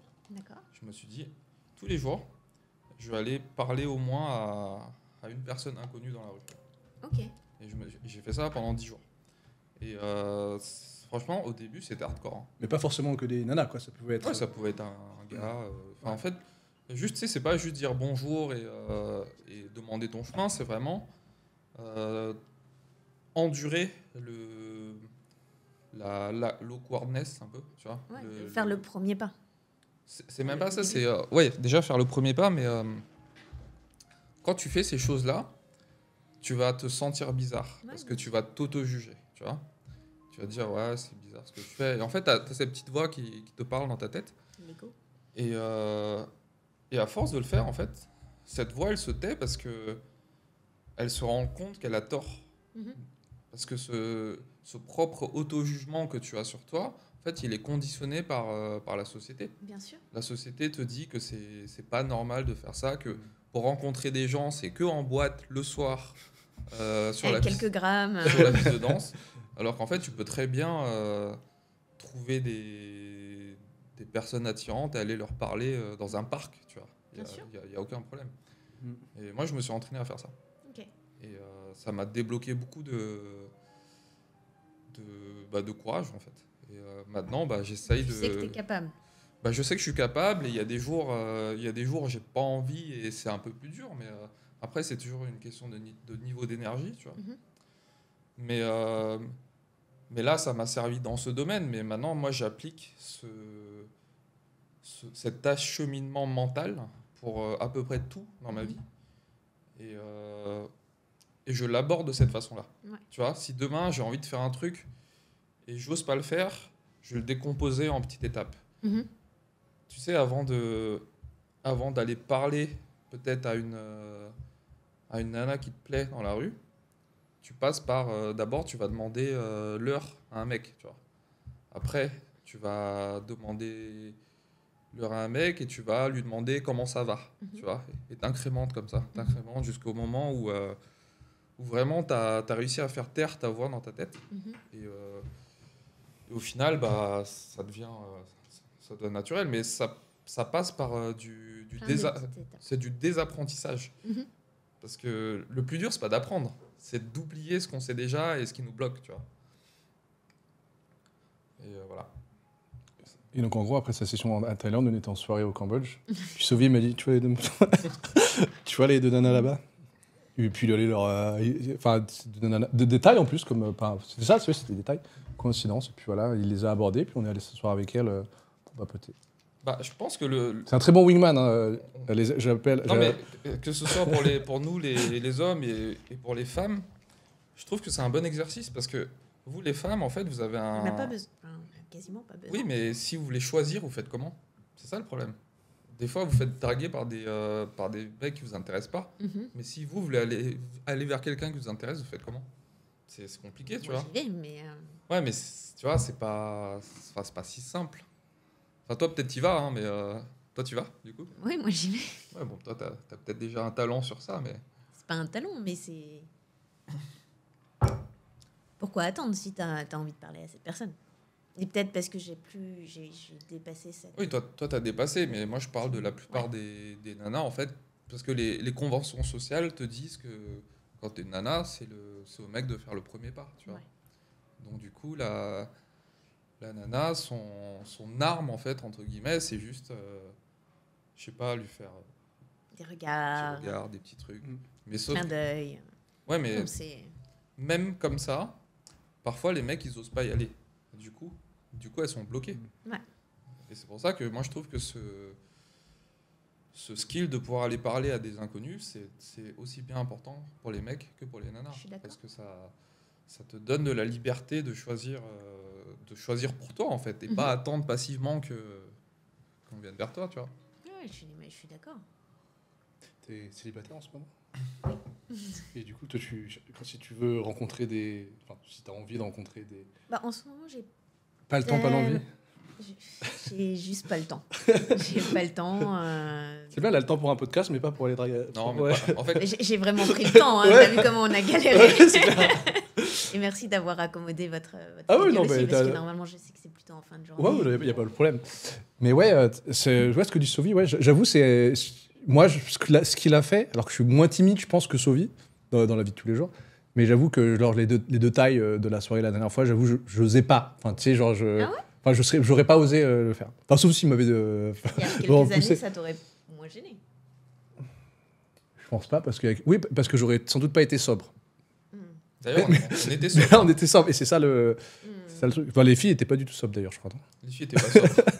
Mais ça rend aussi le truc plus facile. Ouais, mais on savait pas. Non, on pouvait pas savoir. Moi, ça m'a plus gêné qu'elle soit pas sobre, justement, parce que quand tu leur parlais, putain. Mais surtout celle à qui tu parlais, elle tiltait pas, quoi. En fait, je comprends ce que ressentent les femmes qui sont draguées par des hommes très bourrés. Parce que là, du coup, moi, j'ai vécu la même chose. Quoi. Parler à des femmes trop bourrées, c'est pas agréable. Hein. Mais du coup, parce que après ça, on s'est dit, vas-y, on va essayer de sortir dans des endroits où, entre guillemets, on peut aborder, enfin, tu peux, parce que c'est toi qui l'aurais fait, mais aborder des filles un peu dans ce même setup, c'est-à-dire c'est pas bruyant, enfin, c'est confortable pour s'asseoir, c'était une table en l'occurrence. Mais du coup, après, on a un peu rôdé sans trop trouver... Enfin, on savait pas trop où aller, quoi. Du coup, en termes d'endroits, c'est un peu calme. Enfin, tu veux pas aller au bouchon. Enfin, il y a que des vieux. Enfin, tu vois, on voulait aller dans un truc un peu stylé quand même, tu vois, mais pas bruyant. Ouais. Et c'est vrai que là, on est un petit peu buté. C'est-à-dire que Saclane, c'est sympa, mais c'est très, très bruyant, quoi. Ouais, c'est très bruyant. Et puis souvent, c'est bruyant à partir de 23h, les gens sont très... Ouais. C'est méché, quoi. Voilà. Et donc, en fait, Peut-être des endroits un peu plus quali ou... Non, mais d'où Sophie va draguer Aeon Mall maintenant. Bah, je l'ai pas fait encore. Mais, je me dis, est-ce que finalement... Il va aller dans le centre commercial. Rayon, ça vaut un petit épisode. Suivre Sophie. Ah bah j'avoue. Ah oui, on fera ça tu sais, comme dans les épisodes de gens qui filment en train de draguer dans la rue en mode prank. Enfin là, on fera ça au rayon jus de fruits. Au rayon jus de fruits à Aeon, Sophie qui drague des japonaises de Aeon Mall. Tu veux du jus de pomme ou tu veux du jus d'orange? Mais ça fait longtemps que tu l'as pas fait du coup ça. Non, mais après, je suis pas encore à l'aise en vrai. Hein. Je me suis forcé à le faire un petit peu. Je sais que je peux le faire, mais c'est pas comme le vélo, quoi. Ça se perd, hein, ce truc-là. Ouais. Mais du coup, où aller? Bah ouais, du coup, du coup, on est sorti. Bah, toutes les dernières fois où on est sorti, on n'est pas sorti dans des endroits très stylés. Hein. Enfin, où t'as pas pu mettre en. Enfin, t'exercer sur ça. Quoi. Bon, si j'ai des idées, je vous envoie un petit message. Non, mais de toute façon, c'est simple. C'est juste des bars juste stylés, pas bruyants. Et la clim aussi. Enfin, c'est pas trop demandé, je pense. Il faut la clim aussi. La clim, faut qu'il y ait des kebabs. Et un kebab à côté. Mais du coup, on sait plus. Parce que par exemple, là, on a envie de sortir ce week-end. Je sais même pas où on va vouloir aller, quoi. On verra. C'est pas les endroits qui manquent, mais. Bah, je pense qu'il faut quand même un petit peu chercher à aller dans des nouveaux endroits qui sont un peu inattendus, tu vois, parce que Bassaklen, c'est tout qui est évident, machin, mais... Faut pas aller à Bassaklen. Mais toi, tu vas... Enfin, si tu vas à l'Oscar au Manolis, enfin, je veux dire, on tourne un peu en rond, tu vois. On a fait un petit bar secret avec la cravate, là, il y a pas longtemps. Ah, j'ai fait cravate. Ouais, c'est sympa. C'est dur à trouver. C'est sympa, ouais. Pour le coup, c'est vraiment un speakeasy qui est dur à trouver. Ouais. Enfin, dur. C'est un speakeasy. C'est un speakeasy. C'est relativement speakeasy, quand même. C'est pas... Ouais. Non, parce que il y a un bar sur Corpic, ils mettent speakeasy sur leur devanture. Oui. Donc les pas du genre speakeasy, quoi. Non, cravate, ouais, c'est un bon bar. Ouais, puis après, comme on sort plus trop, là, on se force un petit peu à sortir, à ressortir. Parce qu'effectivement, moi, j'ai été un peu extrême pendant ces quelques derniers mois. J'essaie de me remettre à sortir, quoi. Mais sans boire. Mais c'est pas grave de pas boire. Ouais, c'est pas grave. Moi, il y a des soirs où j'ai pas envie de boire, quoi. Non, mais et puis même, j'ai envie de te dire, pour cet exercice que moi je fais, quand je bois, je suis moins bon en fait. Parce que t'as pas l'esprit clair. Ouais. Ou alors, tu sais pas, juste tipsy pour donner le... Ouais, mais après, si tu fais ça avec le kick, c'est de la triche. Hein, après, tu peux plus le faire sobre, quoi. Oui. Si c'est le but, c'est. Bah oui, si le but c'est de se développer, tu te développes pas en te branlant la gueule. Le but, en fait, c'est de. Moi, mon point de vue, c'est quoi? C'est que quand tu bois, en fait, tu deviens une autre version de toi-même qui est la version bourrée de toi. Et moi, mon but, c'est que ma version normale de moi devienne meilleure que ma version bourrée. C'est ça mon but ultime. Enfin, sur les aspects cool, enfin sur les bons aspects cool. Quoi. Oui, parce que l'aspect bourré, enfin moi j'ai tchatch, etc. Ouais, c'est ça. Oui, voilà, pas le côté larve à vomir, bien sûr. Parce que le côté désinhibé en fait, pas désinhibé et osé. Mais dans une certaine limite. Oui, parce que quand t'es bourré, tu peux faire n'importe quoi. Bah, d'ailleurs, quand tu dis désinhibé, justement, ça c'est justement un des points sur lesquels j'ai envie de clarifier un peu. Quand tu bois de l'alcool, tu es certes désinhibé, donc tu ne ressens pas la peur en fait. Et l'entraînement dans tout ça, c'est justement d'y aller même avec la peur. Ouais. Et c'est ça tout l'enjeu. Et c'est beaucoup plus puissant de supporter la peur et d'y aller, plutôt que de se dire vas-y je vais enlever la peur et j'y vais, parce que en fait c'est trop facile. Exactement. T'es moins content de toi-même de l'avoir fait bourrer que si tu le fais pas. Bah oui. Bah surtout quand tu réalises que tu peux pas le faire sobre. Là tu commences à dire putain mais en fait je suis tu te trouves nul quoi. Ouais, je suis une grosse merde. Ouais, non c'est clair. Finalement, tu t'attaches même pas au résultat, tu t'attaches au fait de l'avoir fait. Moi, finalement, si je me fais têche, je m'en fous en fait. Alors que le fait de l'avoir fait, en fait, t'es juste content parce que tu l'as fait, parce que t'as pris ton courage à deux mains et tu l'as fait, quoi. Tu vois. Je crois que ça fait longtemps que je suis pas sorti de ma zone de confort. Moi, faudrait que je fasse un truc un petit peu, une action forte. Bah, tu me montres. Dis quelque chose publiquement et tu le fais. Non, bah là j'ai rien qui me. Allez, tu t'engages. Non, bah alors, vous me cassez les couilles pour que j'aille à la bachata. Enfin, je sais, j'avoue que moi, j'ose pas, mais ça m'intéresse genre pas du tout, quoi. C'est pareil. Je suis allée pour accompagner une amie, mais en fait. T'as fait un cours, Non, au final, je me suis dit, je vais y aller. Et puis en fait, quand je les vois danser, c'est vraiment pas mon truc. Ah, mais moi aussi, ça me pas... saoule, donc je vais prendre une bière et je les regarde danser, tu vois. Et je suis là, bon, bah maintenant je rentre. Ouais, c'est ça. Tu vois, c'est juste, ça m'intéresse, mais genre pas. En fait, moi, j'aime pas la musique, j'aime pas. Pareil. Puis moi, je suis désolé. Je pensais un peu comme ça au début, et en fait, de fil en aiguille, j'ai réussi à trouver quelque chose qui m'intéressait, c'est que quand même, comme il y a de la technicité, c'est quand même un peu mental, tu vois. Et moi, sur ce côté-là, j'arrive à m'accrocher à quelque chose sur lequel j'ai envie de progresser. Parce que moi, j'ai des problèmes de rythme, de base. Genre, Et bien au spin. Là, tu l'as vu. Je vais te raconter, quand je faisais de la capoeira, j'étais incapable de chanter et de taper les mains en même temps. C'était soit l'un, soit l'autre. C'est un manque de quoi? C'est un manque de cognition? C'est de la dissension, j'ai oublié le nom, mais ça porte un terme que t'as une petite partie de la population qui a ce problème. Moi, j'ai ce problème. Donc toi, tu peux pas faire joyeux anniversaire quand tu sens joyeux anniversaire. Je taperai pas en rythme. Je ferai joyeux anniversaire. Tu vois, j'arrive même pas à le faire. C'est trop dur pour moi. Joyeux. Il y a un nerf qui est pas connecté dans mon cerveau. Mec, tu taffes sur ça pour cette année, fin 2024. Tu fais joyeux anniversaire. Ah, je vais te griller au prochain anniversaire. Je vais regarder Sophie le Google. Là, tu me dis, j'imagine, ça me paraît dur. Hein. Mais il va s'entraîner en plus. En plus, c'est non, le pire, parce c'est qu'il que va s'entraîner. c'est pas important, si tu veux. C'est comme savoir bien nager. Moi, je nage pas bien, mais je m'en fous. Parce que dans ma vie de tous les jours, je nage pas. Ouais. C'est important de savoir nager un minimum, je pense. Bah oui, quand même. Alors, si ton bateau pour Korong, il se casse la gueule au milieu. Non, mais tu me jettes dans la mer, je vais pas mourir, si tu veux. Je vais nager jusqu'à la côte. C'est pas joli. C'est pas harmonieux. C'est C'est pas ergonomique. Enfin, t'es pas aérodynamique, quoi. Tu fais n'importe quoi. Et je gaspille beaucoup d'énergie. Ouais, bah moi, c'est pareil. Tu vois. Moi, c'est pareil. Putain, vivement le prochain anniversaire. J'ai trop envie de te voir galérer. Non, mais c'est marrant parce qu'il y a des skills, en fait. Moi, j'accepte tout à fait d'être nul. Tu vois, comme nager. Mais là, c'est pas un skill, là, t'as dit, c'est la coordination de deux actions, c'est ça, c'est bouger et chanter. Non, mais ça, c'est la cause. Ouais. Mais donc, ouais, mais danser donc, là. pour en revenir à la bachata, ce que t'aimes, c'est le côté technique. Ce que j'aime, c'est peut-être d'essayer de dépasser ce truc-là, tu vois. Mais toi, j'ai pas de crainte que t'oses le faire. Par contre, toi, c'est vraiment. Ah non, moi, c'est vraiment de la difficulté. Pour ouais, moi. c'est j'ose. Après, j'ai toujours quand même un peu de gêne, mais la gêne, elle est devenue très minime maintenant. Ouais. Parce que, de toute façon, tu m'as vu danser sobre. Donc, oui, tu t'es vu danser sobre au vite. Parce que je l'ai mis au défi de danser sobre au vite, il m'a fait hop, pas de problème, il y allait, il a dansé sobre. Mais t'as dansé à fond en plus, c'était pas genre. Donc là, je me suis dit, ouais, bon, Sophie, ça va, t'es plus courageux que moi. Mais la bachata, mais t'as pas fait du tango? J'ai essayé trop de trucs, mec.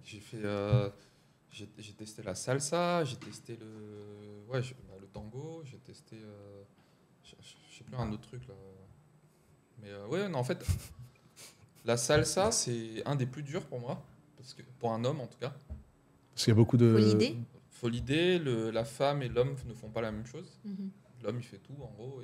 Alors que t'as deux danses où c'est plus similaire. Mais la bachata, c'est pas pareil. La bachata, je crois que c'est à peu près similaire. Ouais. C'est assez faire sur ça. Mais après, c'est des activités où si tu veux rencontrer des filles, pour le coup. Tu peux. Ouais. Et c'est pas que tu peux, c'est que vraiment, il y a que des. Enfin, il manque des mecs. Ouais, c'est ça. Ouais. Il y a jamais assez de mecs en fait. Ouais.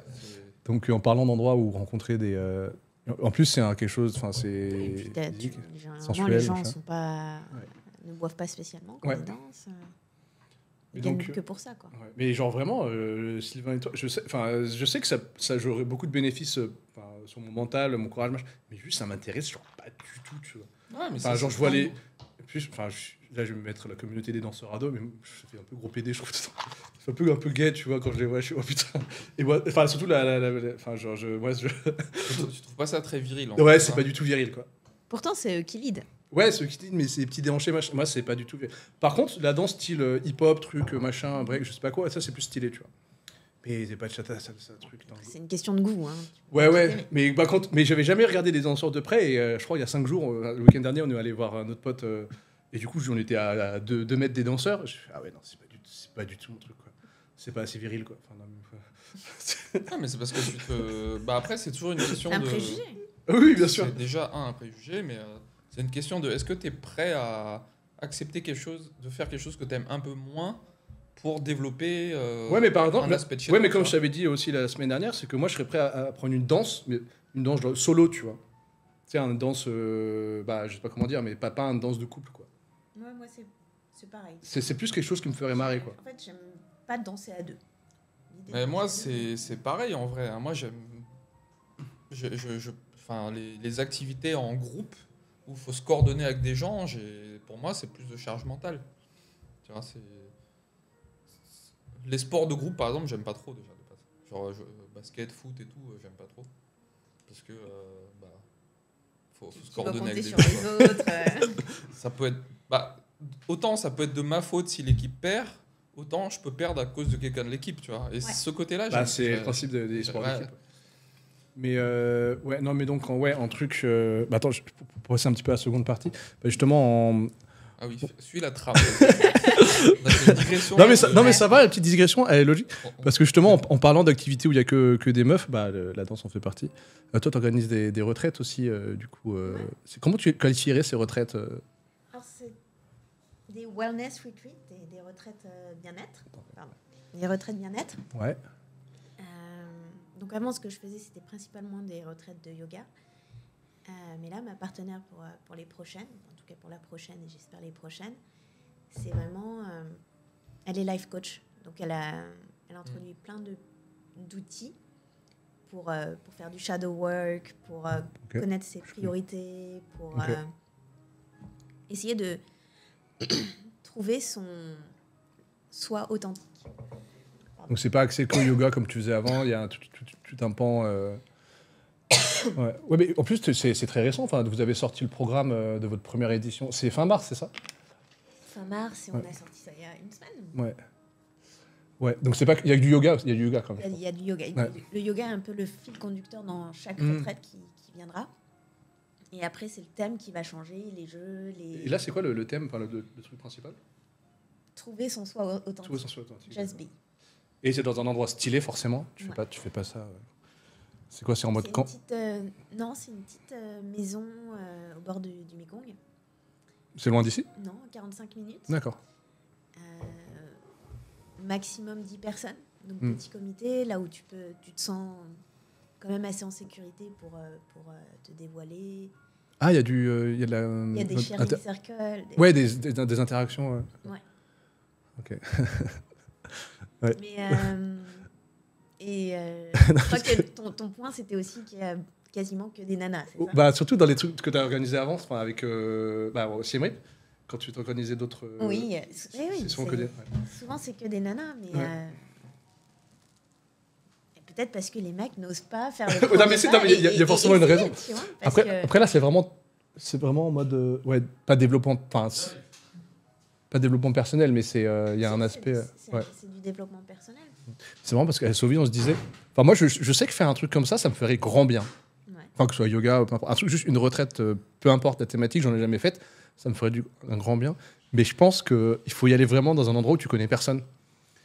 Parce que tu vois, déjà, moi, je te connais. Enfin, je sais pas si ça change... Mais par exemple, si nous, on va à ton truc avec Sophie, je pense que ça va pas le faire quand on va pas être concentré, quoi. Ouais. Tu vois, on va vouloir rigoler. Moi, je suis pas sûre, parce que j'ai déjà eu des amis qui sont venus à des... Oui, mais parce que là, c'est vraiment... C'est wellness, c'est-à-dire qu'il faut se sentir en safe zone, se dévoiler, etc. Je sais pas si... Tu te sens... Si, avec ça, voilà. Mais peut-être... mais je sais pas, peut-être que je ne serais pas... Tu veux dire par rapport à moi, par exemple?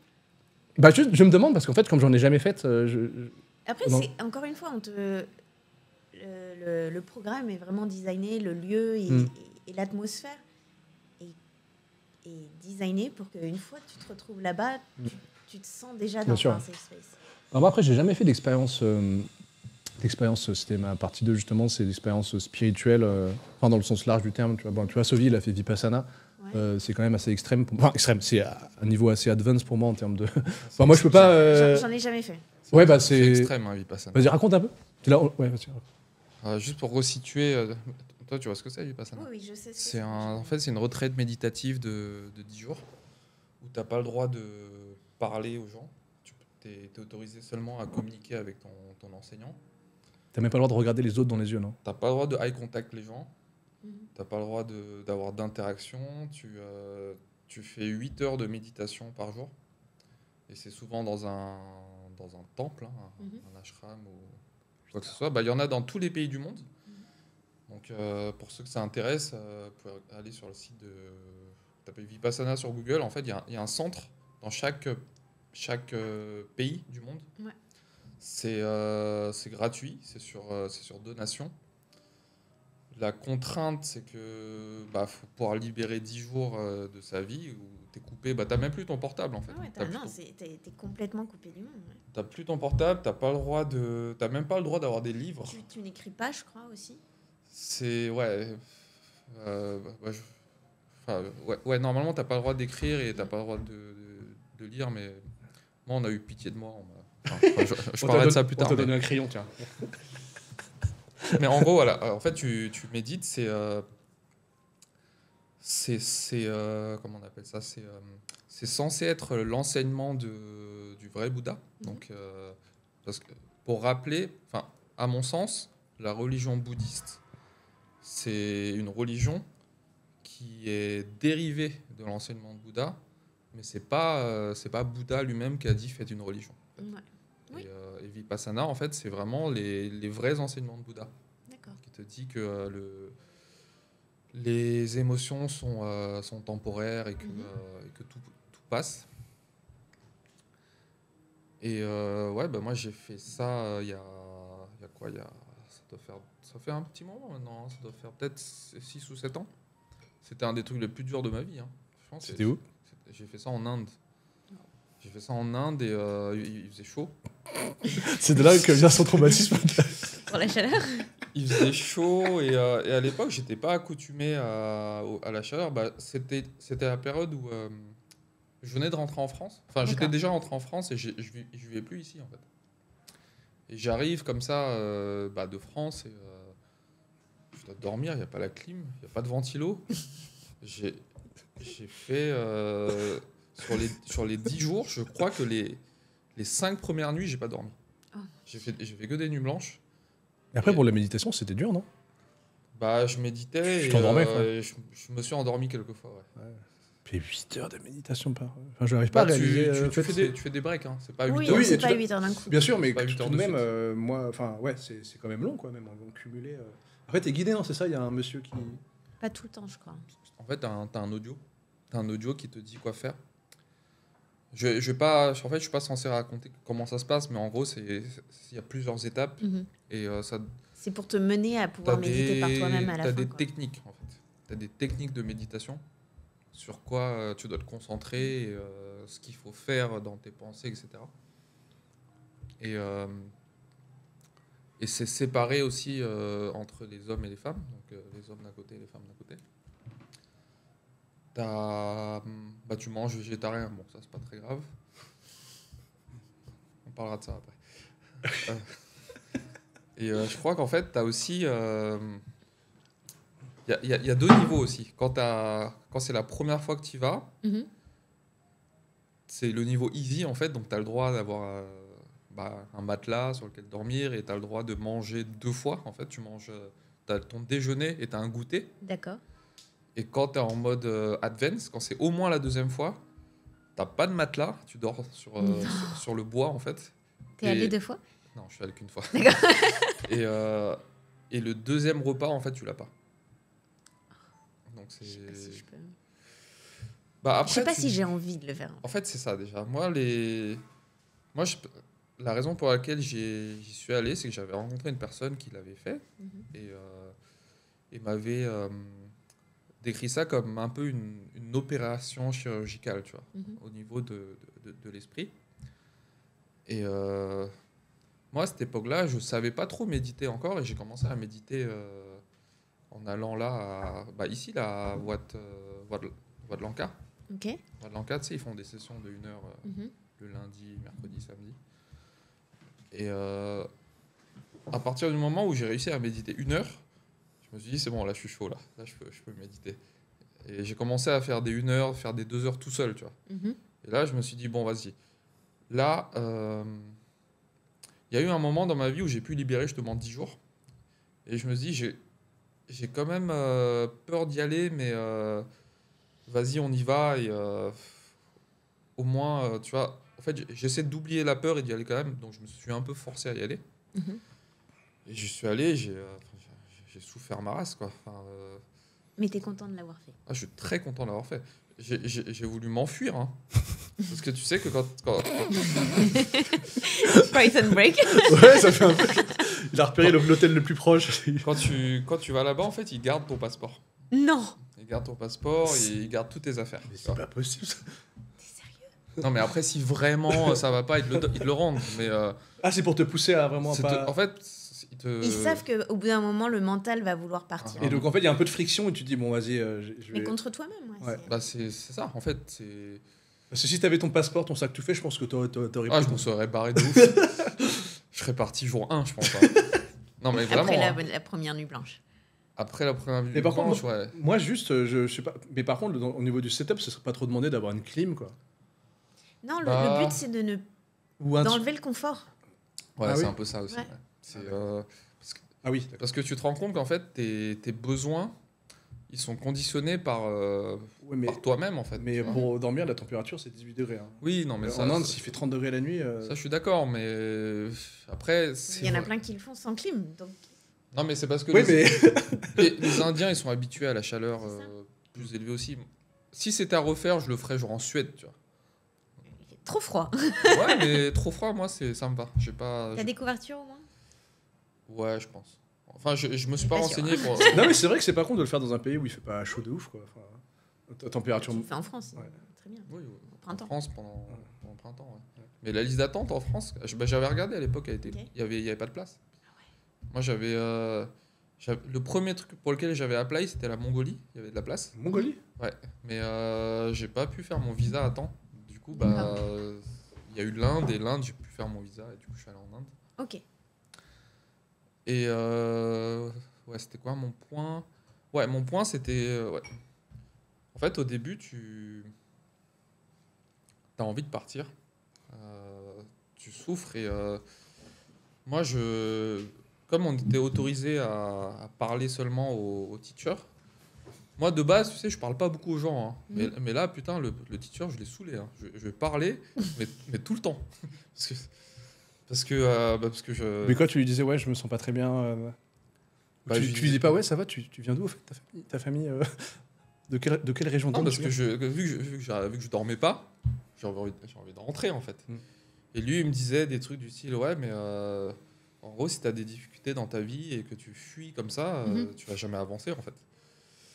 Ouais. À un moment, tu sais, j'étais là, il a raison. Et puis, tu sais, le plus dur, c'était vraiment les 5 premiers jours.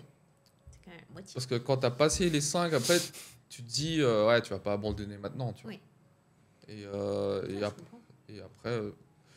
après, ça allait, franchement, mais le début... Moi, t'es là, j'ai fait la moitié, autant rester. Mais après, les autres, ils ont pas... Enfin, t'en sais rien, tu le rappelles. Ah si, il y a... Bon, c'est pas grave, de toute façon, ça sera sous anonymat, mais il y avait un de mes camarades de méditation, il est parti, lui, en fait. En fait, je crois que c'était un tout con, hein, genre... lui, ce qui lui manquait, c'était genre... c'est genre Internet, tu vois. Ouais. Genre des trucs comme ça. Ouais. Je sais pas très bien, mais d'après ce que j'ai pu entendre, il est parti parce que ça lui manquait trop de, je crois, ses jeux vidéo ou des trucs comme ça. Et je pense que c'était ses parents qui l'avaient forcé à venir et tout, tu vois.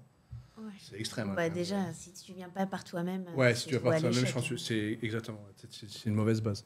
Bah, tu sais qu'en Inde, quand tu as fait Vipassana, tu le mets sur ton CV et c'est un truc qui est reconnu comme quelque chose de très valuable. Ouais. Hein. Putain, parce que je sais pas si ça vaut quelque chose en France ou au Cambodge. Je pense pas, mais ce serait... Ouais, c'est vrai que ça... Enfin, pour moi, c'est impressionnant. C'est une force mentale, quoi. C'est clair. Pour moi, tous les gens que j'ai rencontrés qui ont fait Vipassana, je me suis toujours bien entendu avec eux. Parce que c'est... La petite communauté des mecs du Vipassana, quoi. Bah, parce que t'es quand même allé au-delà de toi-même, tu vois. Ah ben ouais, non, mais moi, ça m'impressionne, hein, franchement. Ouais, pareil. Hein. Mais là, tu me demandes aujourd'hui, est-ce que je le referais? Là, je me sens pas le refaire. Là. Ou peut-être pas dans un pays chaud, en tout cas. En plus, vu que ce sera la deuxième fois, j'aurai pas de lit et tout. Enfin... Ah oui, c'est vrai que plus tu le fais, plus il t'enlève des... Quand tu as fait au moins une fois avant, la deuxième fois, t'as pas de lit et t'as un repas en moins. Non, mais s'il te plaît, dis-moi qu'il y a des moustiquaires. Il n'y avait pas de moustiques, ça allait. Donc ça allait. Parce que le but, c'est pas non plus que tu te retrouves avec la dingue. Oui, voilà, et que tu souffres vraiment. Ok, c'est intéressant. Toi, t'as jamais fait de truc de retraite, pas forcément aussi longue, mais... Non. Bah, mon yoga teacher traîner. Ouais. Ah oui, mais tu l'as fait en Inde aussi? Non, je l'ai fait à Bali. J'ai pris c'était dans de bonnes conditions. Un bon lit, bel hôtel, plein de piscines. Non, mais parce que c'est intense. C'est 3 semaines. Tu te lèves tous les jours à 5h du matin. Tu finis à 7h du soir. Et c'est une certif reconnue, c'est ça que tu as fait? Ouais. Enfin, je sais pas s'il y a un truc plus connu. C'est reconnu par Yoga Alliance. Ah, c'est The Fédération, Yoga Alliance? C'est là, en fait, Yoga Alliance va distribuer... va reconnaître certaines écoles. D'accord. Il y en a quand même pas mal. Et après, tu peux choisir l'école que tu veux. Moi, je voulais aller à Bali. Ouais, c'est sympa à Bali. Ouais, pour passer. C'est sympa à Bali. C'était à côté du Vietnam. Ouais, c'est pas loin. Et je savais que ça allait être intense. Donc, je voulais quand même pouvoir me reposer. Non, mais t'as raison. Après, j'ai une très bonne amie qui, elle, l'a fait en Inde, tu vois.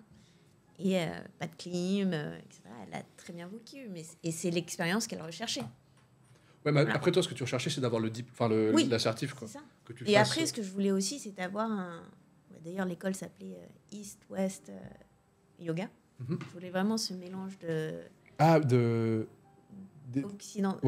vision occidentale du yoga et la vision plus western. Ouais. Voilà, c'est pour ça que j'ai choisi cette école, parce que le prof était du Pakistan, donc quand même très près de l'Inde, et avait vraiment cette vision traditionnelle, mais qui est adaptée aussi à la vision actuelle dans, on va dire, notre société européenne, qui sont quand même la plupart de mes clients. Et aussi cette vision de le yoga est pour tout le monde, dans le sens où tu peux adapter les poses à chaque corps ou à chaque capacité de chaque personne. Parce que tu as certaines écoles de yoga où non, c'est telle pose, c'est tel alignement, il faut pas... Et j'aime pas cet esprit rigide. Donc, j'ai déjà fait un cours de yoga avec toi? Non, j'ai jamais fait, non. Non. J'ai déjà fait un cours de yoga, moi, ou pas? Si, avec tu me demandes à moi. C'était pas avec moi quand j'avais fait un cours chez... Oui, on a fait un cours avec... Avec les copines. Ouais. Non, ça fait...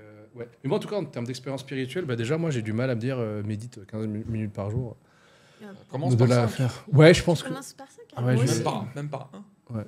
Non, je vais peut-être commencer par ça. Mais je fais déjà des exos de respiration, de la cohérence cardiaque. Je sais pas si vous connaissez. C'est que 5 secondes d'inspiration, 5 secondes d'expiration. Ça, je le fais tout le temps en yoga.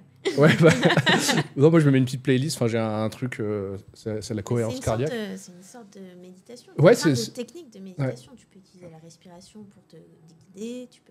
Par contre, clairement, j'ai envie de me mettre faire plus d'exos de mobilité parce que là, mais c'est on a des problèmes d'épaule. Toujours. Ouais, mais là, les miens sont réglés, mais Sophie commence à avoir un problème le même. Ouais, en fait, c'est des problèmes de posture. C'est que tout le monde a ces mêmes. Enfin, on a tous ce même. Peut-être pas toi parce que je me suis blessé en faisant une traction, mais je suis allé voir une acupunctrice et ça marche bien l'acupuncture. Traction. C'est mon but pour 2024. C'est vrai? Ouais. D'en faire une? Au moins une. Si j'en fais une, je suis contente. Ouais, la première, elle prend du temps. Enfin, moi, j'ai mis du temps. Enfin, quand j'étais plus jeune, à débloquer ma première traction. Mais ouais, du coup, alors. Est-ce qu'on passe à la partie 3? Parce que là, il nous reste un petit quart d'heure. On peut aller jusqu'à 15. Je file quand on a terminé. Ouais. Est-ce qu'il y a des petites questions un petit peu polémiques? On est sur la partie 3, là? Ouais. Je te laisse introduire le sujet, Sopana. Alors, qu'est-ce que j'ai mis en question? Je n'assume pas cette question. Moi, je crois que j'avais pas compris la question au début. Non, mais c'était juste parce que... Hein? Vas-y. Ah non, parce que c'est pas ça dont tu parles. Il y en a une juste avant. Par rapport au gros. Non, parce que je me fais insulter de grossophobe, alors je suis pas du tout grossophobe. Et je profite d'avoir une coach de fitness avec moi pour poser la question, est-ce que être gros, c'est un choix? Tu cherches une validation, en fait. Je pense pas que c'est un choix. Je pense que parfois, c'est génétique. Non? Mais tu penses que... La génétique joue un petit peu, mais pas complètement. Mais pas entièrement. Ouais.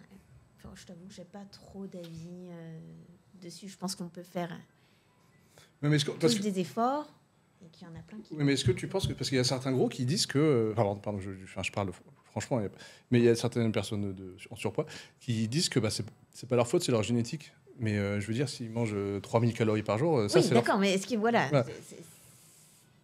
Et moi, est-ce qu'ils ont déjà fait l'effort de... C'est ça, en fait. Et donc, en fait... J'en sais rien, je peux pas les juger. C'est pour ça que moi, je dis que être gros, c'est un choix. Mais beaucoup de gens, ils répondent comme ça. Non, c'était pas leur faute, c'est la génétique. T'as des maladies aussi. Ouais, mais c'est que... Tu regarderas sur ChatGPT, c'est que genre moins de 5% des personnes en surpoids ou obèses, c'est vraiment génétique. T'as la maladie,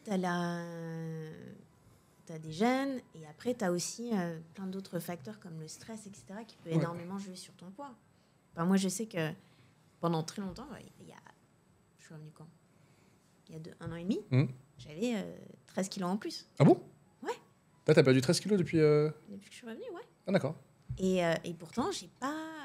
Il y a le spin qui a joué. Ah bah attends, mais tu te butes au sport. Non, mais je fais... tu brûles 3000 calories par jour. Non, mais je faisais quasiment... Je donnais beaucoup plus de cours de yoga quand j'étais au Vietnam. Je comptais mes calories. Je faisais tout bien. J'avais un coach de lifting. J'avais une nutritionniste. J'arrivais pas à perdre de poids. Ah oui, malgré tout ça, tu stagnais. Alors qu'est-ce qui a fait que ça... Honnêtement, je pense que c'est la séparation.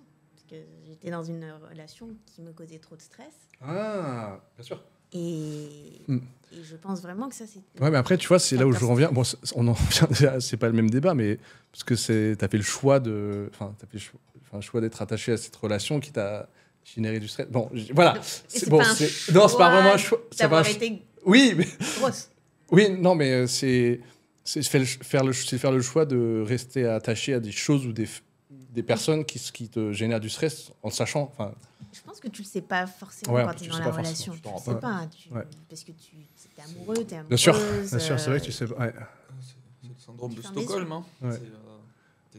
Ça allait loin, dire que c'est... Non, mais je dis ça avec de la nuance, mais on se rend jamais compte de ce qui nous fait du mal, en fait. Oui, ça, je suis d'accord. Et quand on se rend compte, c'est trop tard. J'étais aussi beaucoup moins en alignement, tu es body, mind, spirit.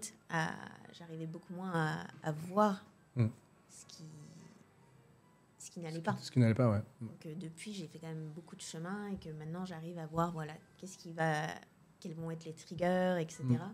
Et me retirer d'une situation qui va me causer du stress. Et donc, clairement, tu corrèles... Enfin, 13 kilos, c'est énorme. Du coup, toi, tu corrèles ça directement avec le... Il faut que tu te sois libéré. Enfin, mentalement, tu as libéré beaucoup d'espace. Et... Ouais, parce qu'on s'était déjà séparés avant et pareil, j'avais fondu. Ah ouais? On s'est remis, j'ai raccourci. Oui, il y a une corrélation assez... assez claire. Si tu vois... Première fois, tu dis, bon, c'est peut-être... je me suis remise au sport, etc. Deuxième fois, j'ai pas arrêté le sport et 13 kilos, c'est énorme. C'est des émotions, en fait. Manger ses émotions, on en parlait avant d'enregistrer. Et pourtant, je mangeais pas plus. Je faisais encore plus. Non, mais ton stress te ralentit ton métabolisme. Le stress te ralentit le métabolisme. Ouais. Et donc, en gros, tu perdais difficilement. Enfin, ton métabolisme était à plat, quoi. Ouais. Donc, la question, est-ce que être gros, c'est... Donc, est-ce que... Moi, je tiens mes positions. Je pense que je dirais toujours que oui, c'est un choix. Mais après, je dis pas que c'est un... Tu peux pas dire que c'est un choix, parce que... Il y a certaines personnes qui font choix de pas faire de sport, de pas s'informer. Après, toi, c'est plus deep. Toi, c'est vraiment émotionnel. Est-ce que tu as vraiment fait le choix de... Après, il y a des personnes qui... Parfois, tu peux pas le faire tout seul. C'est pas... Je sais pas, tu vois, dans certains pays, il faut... Des fois, tu es dans des cercles qui t'empêchent de le faire. Par exemple, si tu es entouré de gens qui sont gros, c'est beaucoup plus difficile de... Tu as une peer pressure de « mais pourquoi tu fais ça ?» ou tu sais, quand tu es en famille. Ouais, mais après, moi, je répondrais toujours « ouais, mais est-ce que tu fais le choix d'écouter ces gens-là ?» Non, mais... c'est pour ça que ça reste une question. Je dis pas que c'est facile de faire le choix inverse, mais c'est... Tu as toujours des forces, en fait. C'est à toi de choisir d'aller contre ces forces ou pas, tu vois. Donc, du coup, tu le rejoins. De quoi? C'est un choix. Non, c'est pas un choix. Enfin, c'est un choix. En fait, il y a toujours une... Regarde son sourire. Il y a toujours une forme de libre arbitre, de toute façon. Bien sûr.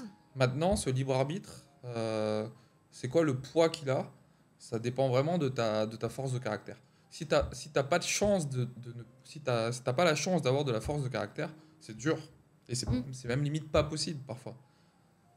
Donc, donc je pense qu'il y a des moments où tu n'as pas le choix. Oui, mais après, parce que tu es trop faible. Je suis très barbatif, mais tu fais, parce que tu fais le choix d'être faible. Bah oui, tu fais le choix d'être faible parce que tu fais le choix de mal dormir, pas sans pas t'entraîner, pas fréquenter les bonnes personnes, pas lire les bons livres. Et c'est pas évident. Bah, c'est un choix inconscient. Est-ce que si c'est inconscient, est-ce que c'est un choix? Non, mais quand tu vois que des gens s'en sortent, qu'est-ce que c'est un choix? Quand tu vois que des gens s'en sortent dans la vie en général, on va reprendre l'exemple des gros alors qu'ils sont entourés de gros et qu'ils s'en sortent, tu devrais te dire putain, si lui il a réussi, si lui il est si mal entouré que ça, il a réussi, qu'est-ce qu'il a fait que moi je ne fais pas alors que parce que moi j'ai un mauvais entourage, pour m'extirper de cet entourage et aller devenir moins gros. Tu vois, tu vois que les gens réussissent autour de toi. Après il y a un peu de chance aussi. Tu vois, ces gens-là, si jamais ils tombent sur des gens comme toi qui leur disent ça, peut-être que c'est une chance pour eux de se réveiller. Mais si jamais il a un mental faible aussi. Mais s'il a un mental faible, tu vas encore plus le clouer. Oui, parce que moi je le dirais pas comme ça. Mais quelqu'un qui essaie de s'améliorer, tu vois, en développement personnel, qui reste pas enfermé, qui n'est pas sur TikTok toute la journée, il va finir par s'en sortir, tu vois. Que ce soit pour être gros, pour d'autres problématiques, tu vois, même au niveau financier, par exemple, quelqu'un qui veut s'extirper de son entourage pauvre, qui le tire vers le bas. Tu vois, c'est juste faire l'effort de s'en sortir. Pourquoi il y en a qui y arrivent et pas d'autres? Je pense que je rejoins Sophie sur le fait que c'est une force mentale de vouloir évoluer. Et t'en as qui ne veulent pas. Ouais, il y en a. Ouais. C'est aussi une force mentale, c'est aussi une. Tu sais, parfois les gens ils s'en sortent parce qu'ils se retrouvent dans la merde aussi. Tu vois, quand il leur arrive quelque chose de très dur, c'est ça qui leur donne la force de vraiment pousser très fort. Ouais. Et ça, quelque part, tu peux assimiler ça à de la chance aussi. Si jamais tu es obligé de réussir, tu as plus de chances de réussir. Ne pas avoir le choix, parfois c'est une chance. Parce que quand tu as trop de confort, comme moi, la Vipassana, si j'avais mon passeport, je me serais enfui, tu vois. Et là, vu qu'ils avaient gardé mon passeport, j'étais obligé de réussir. Et au final, j'ai réussi. Tu vois. Donc, est-ce que c'est un choix ? Je parlerai pas de choix, mais je pense que toi, ce que tu dis, c'est juste que n'importe qui, potentiellement, a la capacité de s'en sortir. Ouais. Ça, je suis d'accord. Ouais, peut-être pour nuancer, je dirais plutôt ça, ouais. Mais de là à parler de choix, non. Si tu nuances, moi, je suis d'accord avec toi. Non, mais c'est comme si je prends par exemple, je donne souvent cet exemple. Avant, je bossais dans une boîte où il y avait beaucoup d'ouvriers, de low level, entre guillemets. Il y en a beaucoup qui, après le taf, préféraient aller boire des encore bières entre eux en face du bureau. Par contre, moi, j'en ai vu qui ont réussi à monter leur boîte et aujourd'hui, ils ont une boîte qui tourne, tu vois. Donc, ils ont fait le choix. Certains de ces ouvriers, tu pourrais dire, ouais, ils n'ont pas de chance, en plus, c'est au Cambodge, c'est dur, machin. Ouais, mais sur les 50 ouvriers de mon département, je peux t'en citer 2 qui ont une boîte et qui tournent aujourd'hui parce qu'eux, ils ont fait le choix de ne pas s'éclater des encore bières après le boulot, mais d'aller, je sais pas, prendre des cours du soir, apprendre un peu le monde de l'entreprise, etc. Aujourd'hui, ces personnes-là ont leur boîte qui tourne. Les ouvriers sont peut-être des ouvriers seniors, mais bon, voilà, ils n'ont pas évolué, tu vois. Donc, on pourrait me dire, ouais, mais parce que celui qui a monté sa boîte, il a eu de la chance. Oui, mais la chance, il l'a provoquée, tu vois. Oui, tu provoques pas la chance en allant en face du bureau t'éclater des bières tous les soirs. Par contre, tu la provoques en allant prendre des cours du soir, en ayant un camarade de classe qui te tire vers le haut, qui monte sa boîte. Enfin, tu vois, tu provoques tout ça. Donc, moi, je pense qu'aujourd'hui, en plus, je veux dire, on a accès à tellement d'informations, c'est facile de s'en sortir. Donc, tout le monde a la capacité de le faire. Le fait qu'on ait accès à tellement d'informations, c'est ça qui rend la chose compliquée. Oui, parce que tu as trop d'informations, il faut filtrer, il faut savoir. Tu sais pas ce qui est bien, ce qui est pas bien. Donc, le truc le plus simple, c'est quand même d'avoir des gens qui t'accompagnent. Ça, c'est des trucs payants. Ça demande d'avoir de l'argent. Et tout le monde n'a pas ça. Oui, et tout le monde ne croit pas dans le fait qu'être accompagné, c'est bien aussi. Ouais. Il y a aussi ça comme problème. En fait, nous, le problème qu'on a en étant français, c'est que, tu sais, on a tous un gros bouclier anti-bullshit qui est de ne pas croire en fait les promesses des gens. Tu sais, en France, on est très pessimiste. De base, la mentalité de base, c'est ça. C'est de se dire, ouais, mais il te raconte des trucs, ça va pas marcher, son truc, tu vois. En fait, de base, on est câblé comme ça. Déjà, si tu pars de cette mentalité-là, c'est sûr que tu vas pas aller loin. Tu vois, là, c'est le gros désavantage qu'on a par rapport aux Américains. C'est que les Américains, eux, ils vont être trop crédibles. Eux, ils ont l'extrême inverse. Ils sont trop shiny. Voilà, c'est you are the best, you will machin, et you will succeed, do your best et machin. Et en fait, je pense que le juste milieu, faut le trouver. Faut pas être trop dans le pessimisme et pas trop dans l'optimisme non plus. Je me suis perdu là sur. Je vois ça s'entendait à la fin. Bah après, c'est vrai que le débat va un peu plus loin que être gros, c'est un choix. En fait, c'est tes choix de vie déterminent qui tu es. Et puis après, qu'est-ce que c'est histoire de choix. Pour moi, il y a plusieurs facteurs. Dans ta réussite, tu as donc premièrement la force de caractère. Deuxièmement, le milieu dans lequel tu nais. Tu sais, la classe sociale. Ta classe sociale. Dans ta classe sociale, tu as ton entourage. Est-ce que ton entourage il te pousse vers le haut ou est-ce qu'il est toxique ? Si toute ta vie on t'a répété que tu étais nul, c'est plus dur de réussir. Non, c'est vrai qu'il y a un imbriquement de plein de conditions qui font que... Tu peux quand même réussir, mais quelqu'un à qui on t'a dit toute ta vie que tu étais le meilleur, en général, tu vas commencer à le croire quand même. Tu sais, si on te dit de tes 0 à 10 ans que tu es le meilleur, tu vas penser que tu es bon. Et en fait, quand tu penses que tu es bon, tu agis comme si tu étais bon. Et en fait, tu réussis. Et c'est un hack très simple. Mais le hack de l'autre côté marche aussi. Si on te dit que tu n'es pas bon, tu penses que tu n'es pas bon. Mindset. Mais moi, je trouve que les gens qui vivent dans un pays en paix, d'une classe sociale, pas qui ne sont pas dans la rue, ils n'ont aucune excuse pour moi de ne pas de pas faire des efforts pour avoir une vie meilleure, que ce soit au niveau de la santé, niveau social, niveau professionnel. Tu ne devrais pas dire ils n'ont aucune excuse. Tu devrais juste dire ils ont des excuses, mais ils ne devraient pas les écouter. D'accord. Merci de nuancer mes propos. Mais tu vois ce que... Heureusement que tu es là. C'est pour ça qu'on a un podcast ensemble. Non, mais tu vois, je veux dire, si tu n'habites pas dans la bande de Gaza... Oui, je vais pas dire à un mec de la bande de Gaza, mec, franchement, il a dû laisser aller, prendre des cours du soir, et tu vois... Mais nous, je parle effectivement des gens qui vivent dans un pays en paix. C'est quoi que je dois dire? Ah oui, ils peuvent avoir des excuses, mais ils ne devraient pas les écouter, quoi. Voilà. Oui, okay. Ça, c'est mindset. En fait, c'est la question de... Voilà, ouais. Tu sais, on est avec des cartes en main et soit tu attends d'avoir les bonnes cartes pour les jouer ou alors tu joues même avec tes mauvaises cartes. Ou tu prends un risque, tu bluffes et tu mais en vrai, fake it until you make it, tu vois. Ah, c'est vrai que bluffer, c'est jamais pensé dans ce sens-là. Bah si. Ouais. Ok. Bon bah écoute, personnellement, t'as bien conclu. T'as bien conclu cette question. Est-ce que j'ai répondu à... Bah ouais, non, vous m'avez bien nuancé. Vous m'avez bien nuancé. T'as nuancé. Ouais. Je me suis senti nuancé. Good job, Sophie. Je suis sûr qu'il a préparé quand je lui ai envoyé les questions. Et j'ai dit putain, je vais lui envoyer ça. Je lis en même temps là. Il y a des trucs que je découvre. On va m'appeler le nuanceur. Est-ce qu'on parle du sujet des végétariens en deuxième? Ouais, on peut parler de ça. Parce que vous étiez végétarien à une époque? Non. Mais pourquoi tout le monde pense que tu étais végane Parce que j'aime bien faire de temps en temps des recettes véganes. Mais t'as jamais... t'as jamais été végétarien? Non. Ah, ok. Ni végane, ni végétarienne. D'accord, Désolée. Le débat tombe à l'eau. Non, parce qu'en fait, Sophie voulait... Parce que moi, j'ai arrêté d'être végétarien. Oui. Parce que moi, je l'ai été pendant 4 ans. Et en fait, il voulait voir pourquoi toi, t'avais arrêté et pourquoi moi, j'avais arrêté. Mais en fait, t'as jamais été full... Non.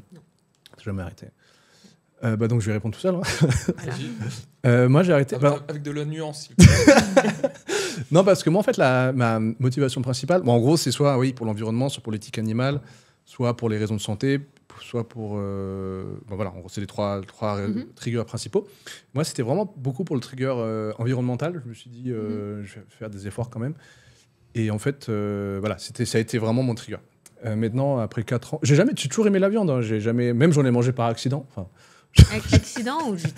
Non, vraiment, j'en ai mangé en étant méga bourré en blackout. J'en ai mangé... Le petit kebab de fin de soirée? Non, c'était une autre histoire. C'est une autre histoire. C'était une César salade. On te racontera en off. D'accord. J'en ai mangé vraiment par accident, ou pour le coup, vraiment, c'était par accident. Et voilà, j'ai toujours aimé, il n'y a pas de problème. Mais du coup, maintenant, aujourd'hui, mes convictions sur l'environnement... Enfin, je dis pas que c'est du bullshit, mais je pense pas qu'en arrêtant de manger de la viande... T'es français? je sais pas. En fait, on va dire que mes convictions se sont atténuées avec le temps, les années. Nuancé. Nuancé. Et pour une fois, j'étais dans le... Ouais. Mais là, j'ai remangé... Je me suis dit, vas-y, je vais remanger un mois, le temps de voir ce que ça fait de l'effet. Et après, t'avais arrêté encore? Non, après, j'ai jamais arrêté. Tout a commencé avec un Big Mac au Vietnam, non? Tout a commencé avec un... Bah ouais, j'étais au Vietnam. Non, avec un feu au Vietnam. J'étais avec des potes. Il y avait plus rien... Enfin, on était à Kanto, je crois. Il y avait vraiment que des putains de feux. J'avais la dalle, donc j'ai mangé de la viande. Et je me suis dit, bon, allez, pour ces vacances au Vietnam, je vais manger de la viande une fois par jour. Ensuite, j'ai fait ça pendant tout le mois de mars de l'année dernière. Et après, j'ai pas arrêté. Mais ça n'a rien changé à ma vie, en fait. Juste, je me prends moins la tête. Et c'est marrant parce que timidement, tu sais, ils nous envoyaient des photos de plats avec de la viande et ils parlaient pas, tu vois. Ah, je faisais ça.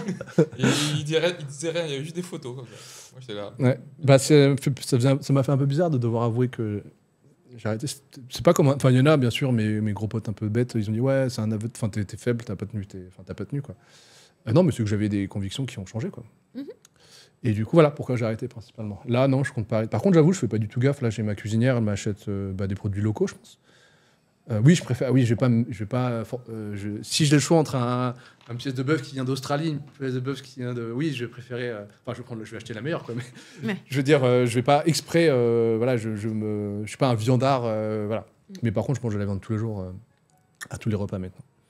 Et je pense pas arrêter. Je pense pas redevenir végétarien. Par contre, ça me dérange pas de manger des trucs végétariens, ou même vegan. Je m'en fiche totalement, quoi. Moi, j'adore, de temps en temps. Tant que j'ai mon apport protéiné, moi, c'est bon. Ouais, c'est ça. Enfin, tant que j'ai mes macros, ça me dérange pas. Bah, parce que les gens font l'erreur de penser que comme c'est vegan, c'est de la bonne bouffe. Non, pas forcément. Alors qu'il y a de la mauvaise bouffe vegan. Et les frites, c'est vegan, c'est pas. Enfin, les frites McDo, c'est vegan. Pourtant, c'est pas de la bonne bouffe. Oui, ça veut rien dire vegan. Enfin, si ça veut rien dire. Enfin, je veux dire, vegan égale pas. Ça veut pas dire healthy. Exactement. Oui, voilà, ça veut pas. C'est pas parce que tu manges 3 pots, tu vas manger 3 pots de houmous, tu vas peut-être avoir des protéines, mais c'est pas healthy à la fin, tu vois. Et du coup, voilà pourquoi j'ai arrêté d'être. C'est dommage, on aurait bien voulu savoir. J'aurais bien voulu confronter une autre. Désolée. Un vide coco. Ah, mais à mon avis, elle est toujours vegan, non? Elle est vegan. Ah, mais elle arrêtera jamais, je pense. Elle arrêtera jamais. Enfin, elle arrêtera, c'est pas que. C'est une conviction très, très profonde, ouais.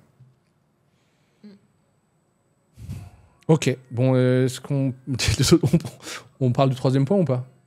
C'est quoi le troisième point? C'est sur le truc que Sampi connaissait pas. Le body count. Tu connaissais vraiment pas ces expressions? Mais tout le monde, c'est un grand mot, mais beaucoup de gens en parlent sur Internet. Après, c'est un terme qui est quand même devenu à la mode il y a pas longtemps. Ah ouais? Il y a 1 an, personne parlait de ça. Ouais. Parce qu'en gros, tu as le gros débat où les hommes, plus leur body count est élevé, plus en gros, c'est stylé, pour dire les choses simplement. Après, c'est quelque chose qui est dit depuis longtemps. Ouais, bien sûr. Mais le body count, je sais pas pourquoi ça revient. Enfin, peut-être c'est les contenus qu'on regarde. Et à l'inverse, pour les femmes, on dit qu'une femme a un body count élevé, moins bien c'est. Parce que, alors ensuite, du mal à s'attacher aux hommes, etc. Et pourquoi elle aurait il y a des explications physiologiques. On en a parlé sur le dernier podcast, mais en gros, moi, ce que j'avais expliqué, c'est que c'est une désensibilisation à l'oxytocine. Ok. Parce que tu vois, l'oxytocine, tu vois, c'est l'hormone de l'attachement.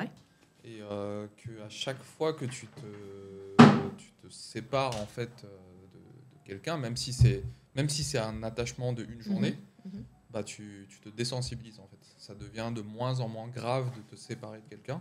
Et à force de faire ça, ta capacité à t'attacher, elle devient de plus en plus faible.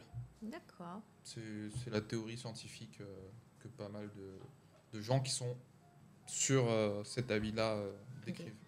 Mais qu'est-ce que vous considérez un high body count? C'est le débat. C'est le débat. Moi, si je veux une relation avec une fille sérieuse, j'aimerais bien qu'elle en ait un minimum, ce qui veut dire body count dit un petit peu d'expérience. Voilà, même au niveau sexuel avec les garçons, mais au niveau émotionnel, qu'elle ait déjà vécu qu'elle ait déjà eu une rupture, typiquement, ou qu'elle ait déjà passé, qu'elle soit maturément aussi, maturément. Ouais, voilà, émotionnellement avec les garçons. Ouais, voilà. Pour toutes ces raisons-là, donc moi j'aime bien qu'il y ait un minimum. Ouais, ça, c'est un peu construite, tu vois. Le truc, c'est que les nanas qui ont été en couple, genre toute leur vie, elles ont jamais été seules. Ouais. En général, quand elles se retrouvent seules, elles savent pas quoi faire. Hein. Elles sont perdues. Hein. Je connais des gens, ils ont... Et c'est parce qu'ils ne s'aiment pas. Il n'y a pas de self-love. Parce que si tu... Oui, ça c'est la raison... c'est la raison profonde, mais c'est surtout qu'elles sont pas habituées, en fait. Il y a des gens, elles ont été tellement en couple toute leur vie que dès qu'elles se mettent seules, en fait, c'est un état qui est pas normal. Et du coup, elles savent pas exister par elles-mêmes, tu vois. Oui, je suis d'accord. Je connais j'ai des copines qui ne savent pas être célibataires. Mais c'est fini, hop, il leur faut... Ouais, c'est peut-être question de quoi, de confort. Hein. Et du coup, et je pense que c'est aussi de ne pas arriver à être seul avec soi-même. Je pense que c'est plus... Bah ouais, c'est ça.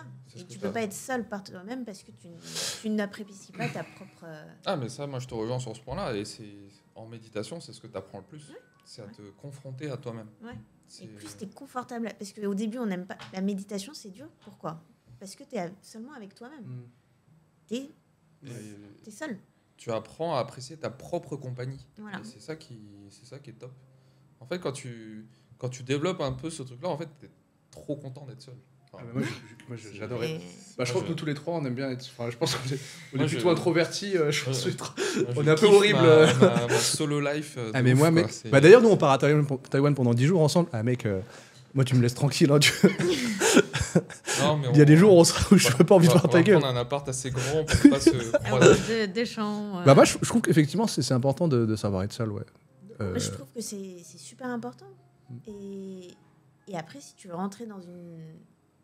être dans une relation stable avec quelqu'un, au moins, tu n'as pas de codépendance. Ouais, ça, c'est meilleur. Parce que tu sais être seul. Ouais. Et tu n'es pas là à dire, mais tu fais quoi ? Pourquoi tu sors sans moi ? Pourquoi ? Et après, on dit tout le temps que c'est les meufs qui sont comme ça, mais tu as des mecs. Ah, mais les mecs aussi, bien sûr. Mais moi, je trouve que les mecs, c'est les pires, en vrai. Franchement, après, c'est peut-être moi ce que j'ai vu, mais je trouve que quand les mecs sont dépendants, mais c'est horrible. C'est une horreur. Quoi. Je touche du bois, j'ai jamais eu de mec dépendant. Mais d'ailleurs, là, tu as parlé de codependency, c'est un sujet qui est assez intéressant. Tu peux expliquer ce que c'est rapidement ? Enfin, moi, je sais, mais juste pour que... Non, toi, vas-y, explique. Je suis fatiguée, j'ai faim. tu veux un Kinder Pingui ? Non, en fait, la codependency, c'est... donc, la codépendance, c'est le fait, en fait, quand tu es dans une relation, que ce soit de couple ou même avec tes parents ou d'amitié, c'est tout le temps se sentir coupable de faire quelque chose sans l'autre. C'est un peu ça, non ? Ouais. Et du coup, cette ou de devoir toujours tout faire ensemble. Voilà. Ouais. Et cette culpabilité aveugle, en fait, elle est toxique pour les deux. Et du coup, les deux personnalités s'effacent au détriment de faire un couple qui est une personne. Ouais. Et ça tue tout parce que, je sais pas, c'est comme quand tu vois ces couples où tu leur demandes quelque chose et ils ont besoin constamment de consulter. De se regarder. Moi, ça me fait de la peine, les mecs comme ça. Ou les meufs comme ça. Oui, enfin, les gens comme ça. Non, mais il y en a en plus dans les gens qu'on connaît. Hein. J'en ai en tête, on en reparle en off. On les trash en off, j'ai besoin de tracher sur eux. Non, mais après, c'est parce que comment on appelle ça, c'est accepté en fait d'être comme ça. Mais oui, est-ce que ces gens-là ils sont heureux comme ça, tu vois, peut-être que... Oui, voilà, c'est ça. Ils sont heureux comme ça, mais si un jour ça se termine, c'est très dangereux, enfin c'est très instable comme type de relation. Parce que s'il y en a un qui après peut-être un peu d'espace devient, un moment ou devient un peu plus indépendant, parce que parfois c'est juste une personne qui va le faire, l'autre va pas comprendre, ça va créer des problèmes. Parfois, tu sais, je pense ça, mais je me dis que est-ce que c'est pas nous qui pensons comme ça ? Parce que clairement, le message caché de ça, c'est de se dire que nous, on favorise l'existence propre de chacun. En fait, c'est plus comme ça qu'on pense. C'est pour ça qu'on dit ça. Mais peut-être que les gens se complaisent dans le fait d'avoir une existence unie, tu vois. Donc, est-ce qu'il ne faut pas un peu des deux quand même, tu vois, trouver un équilibre entre... Il faut avoir ta propre personnalité, mais ça, oui, ça aussi, et avoir un truc de couple qui est je suis d'accord. séparé. Non, je suis d'accord. Mais faut pas, je pense pas qu'il faut... Je pense pas qu'il soit sain de s'effacer. Ouais. Ou peut-être c'est bien d'avoir les honnêtement, je me suis effacée au bout d'un moment. Et c'est pour ça que... Avec ta dernière... Ouais. Ok. Et C'est pour ça que tu perdais pas de poids. voilà. Peut-être.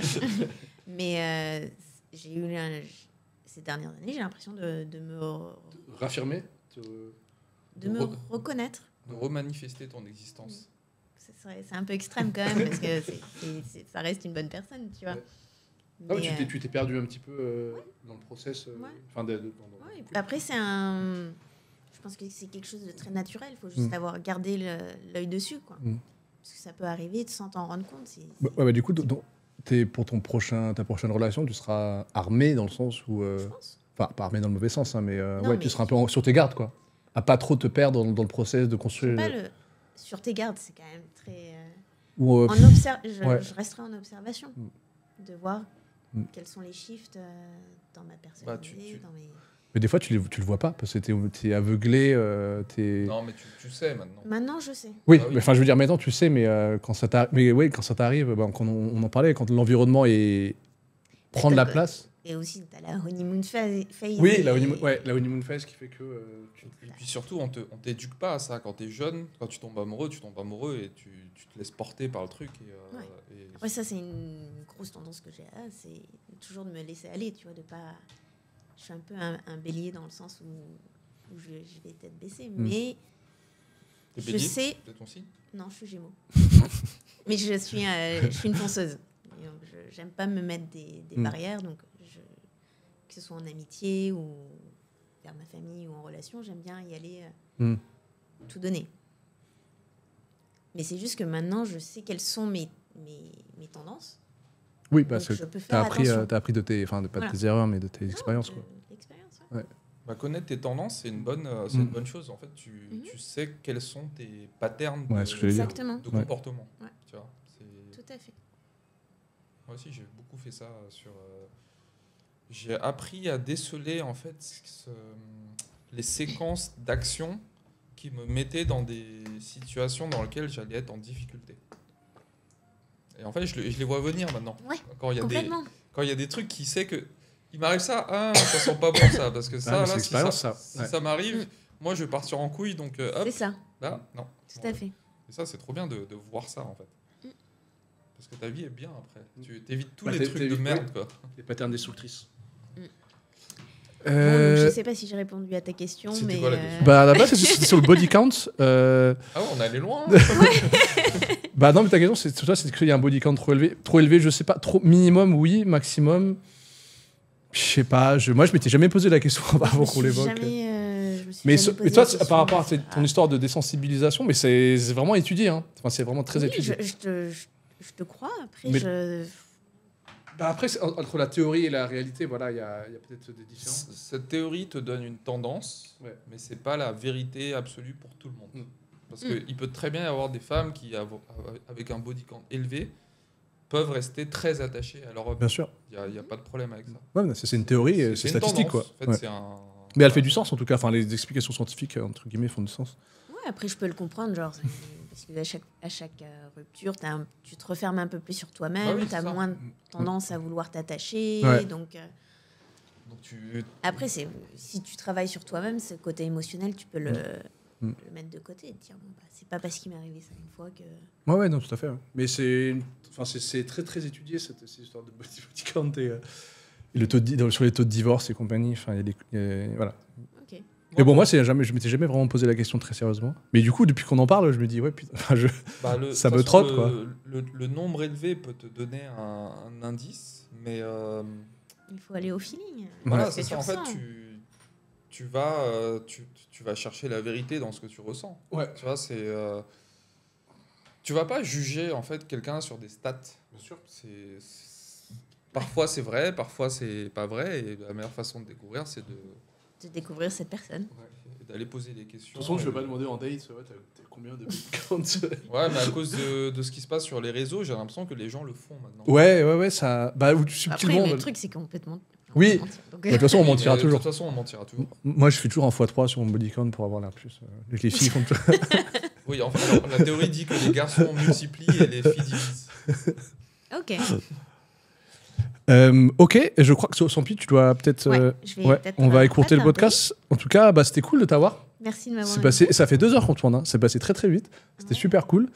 Voilà, on a évoqué à peu près tout ce que j'avais préparé. Je crois. Ouais. C'est cool que tu sois venu en tout cas. C'est toujours agréable d'avoir c'est toujours cool d'avoir des amis. Mais c'est surtout qu'on dit.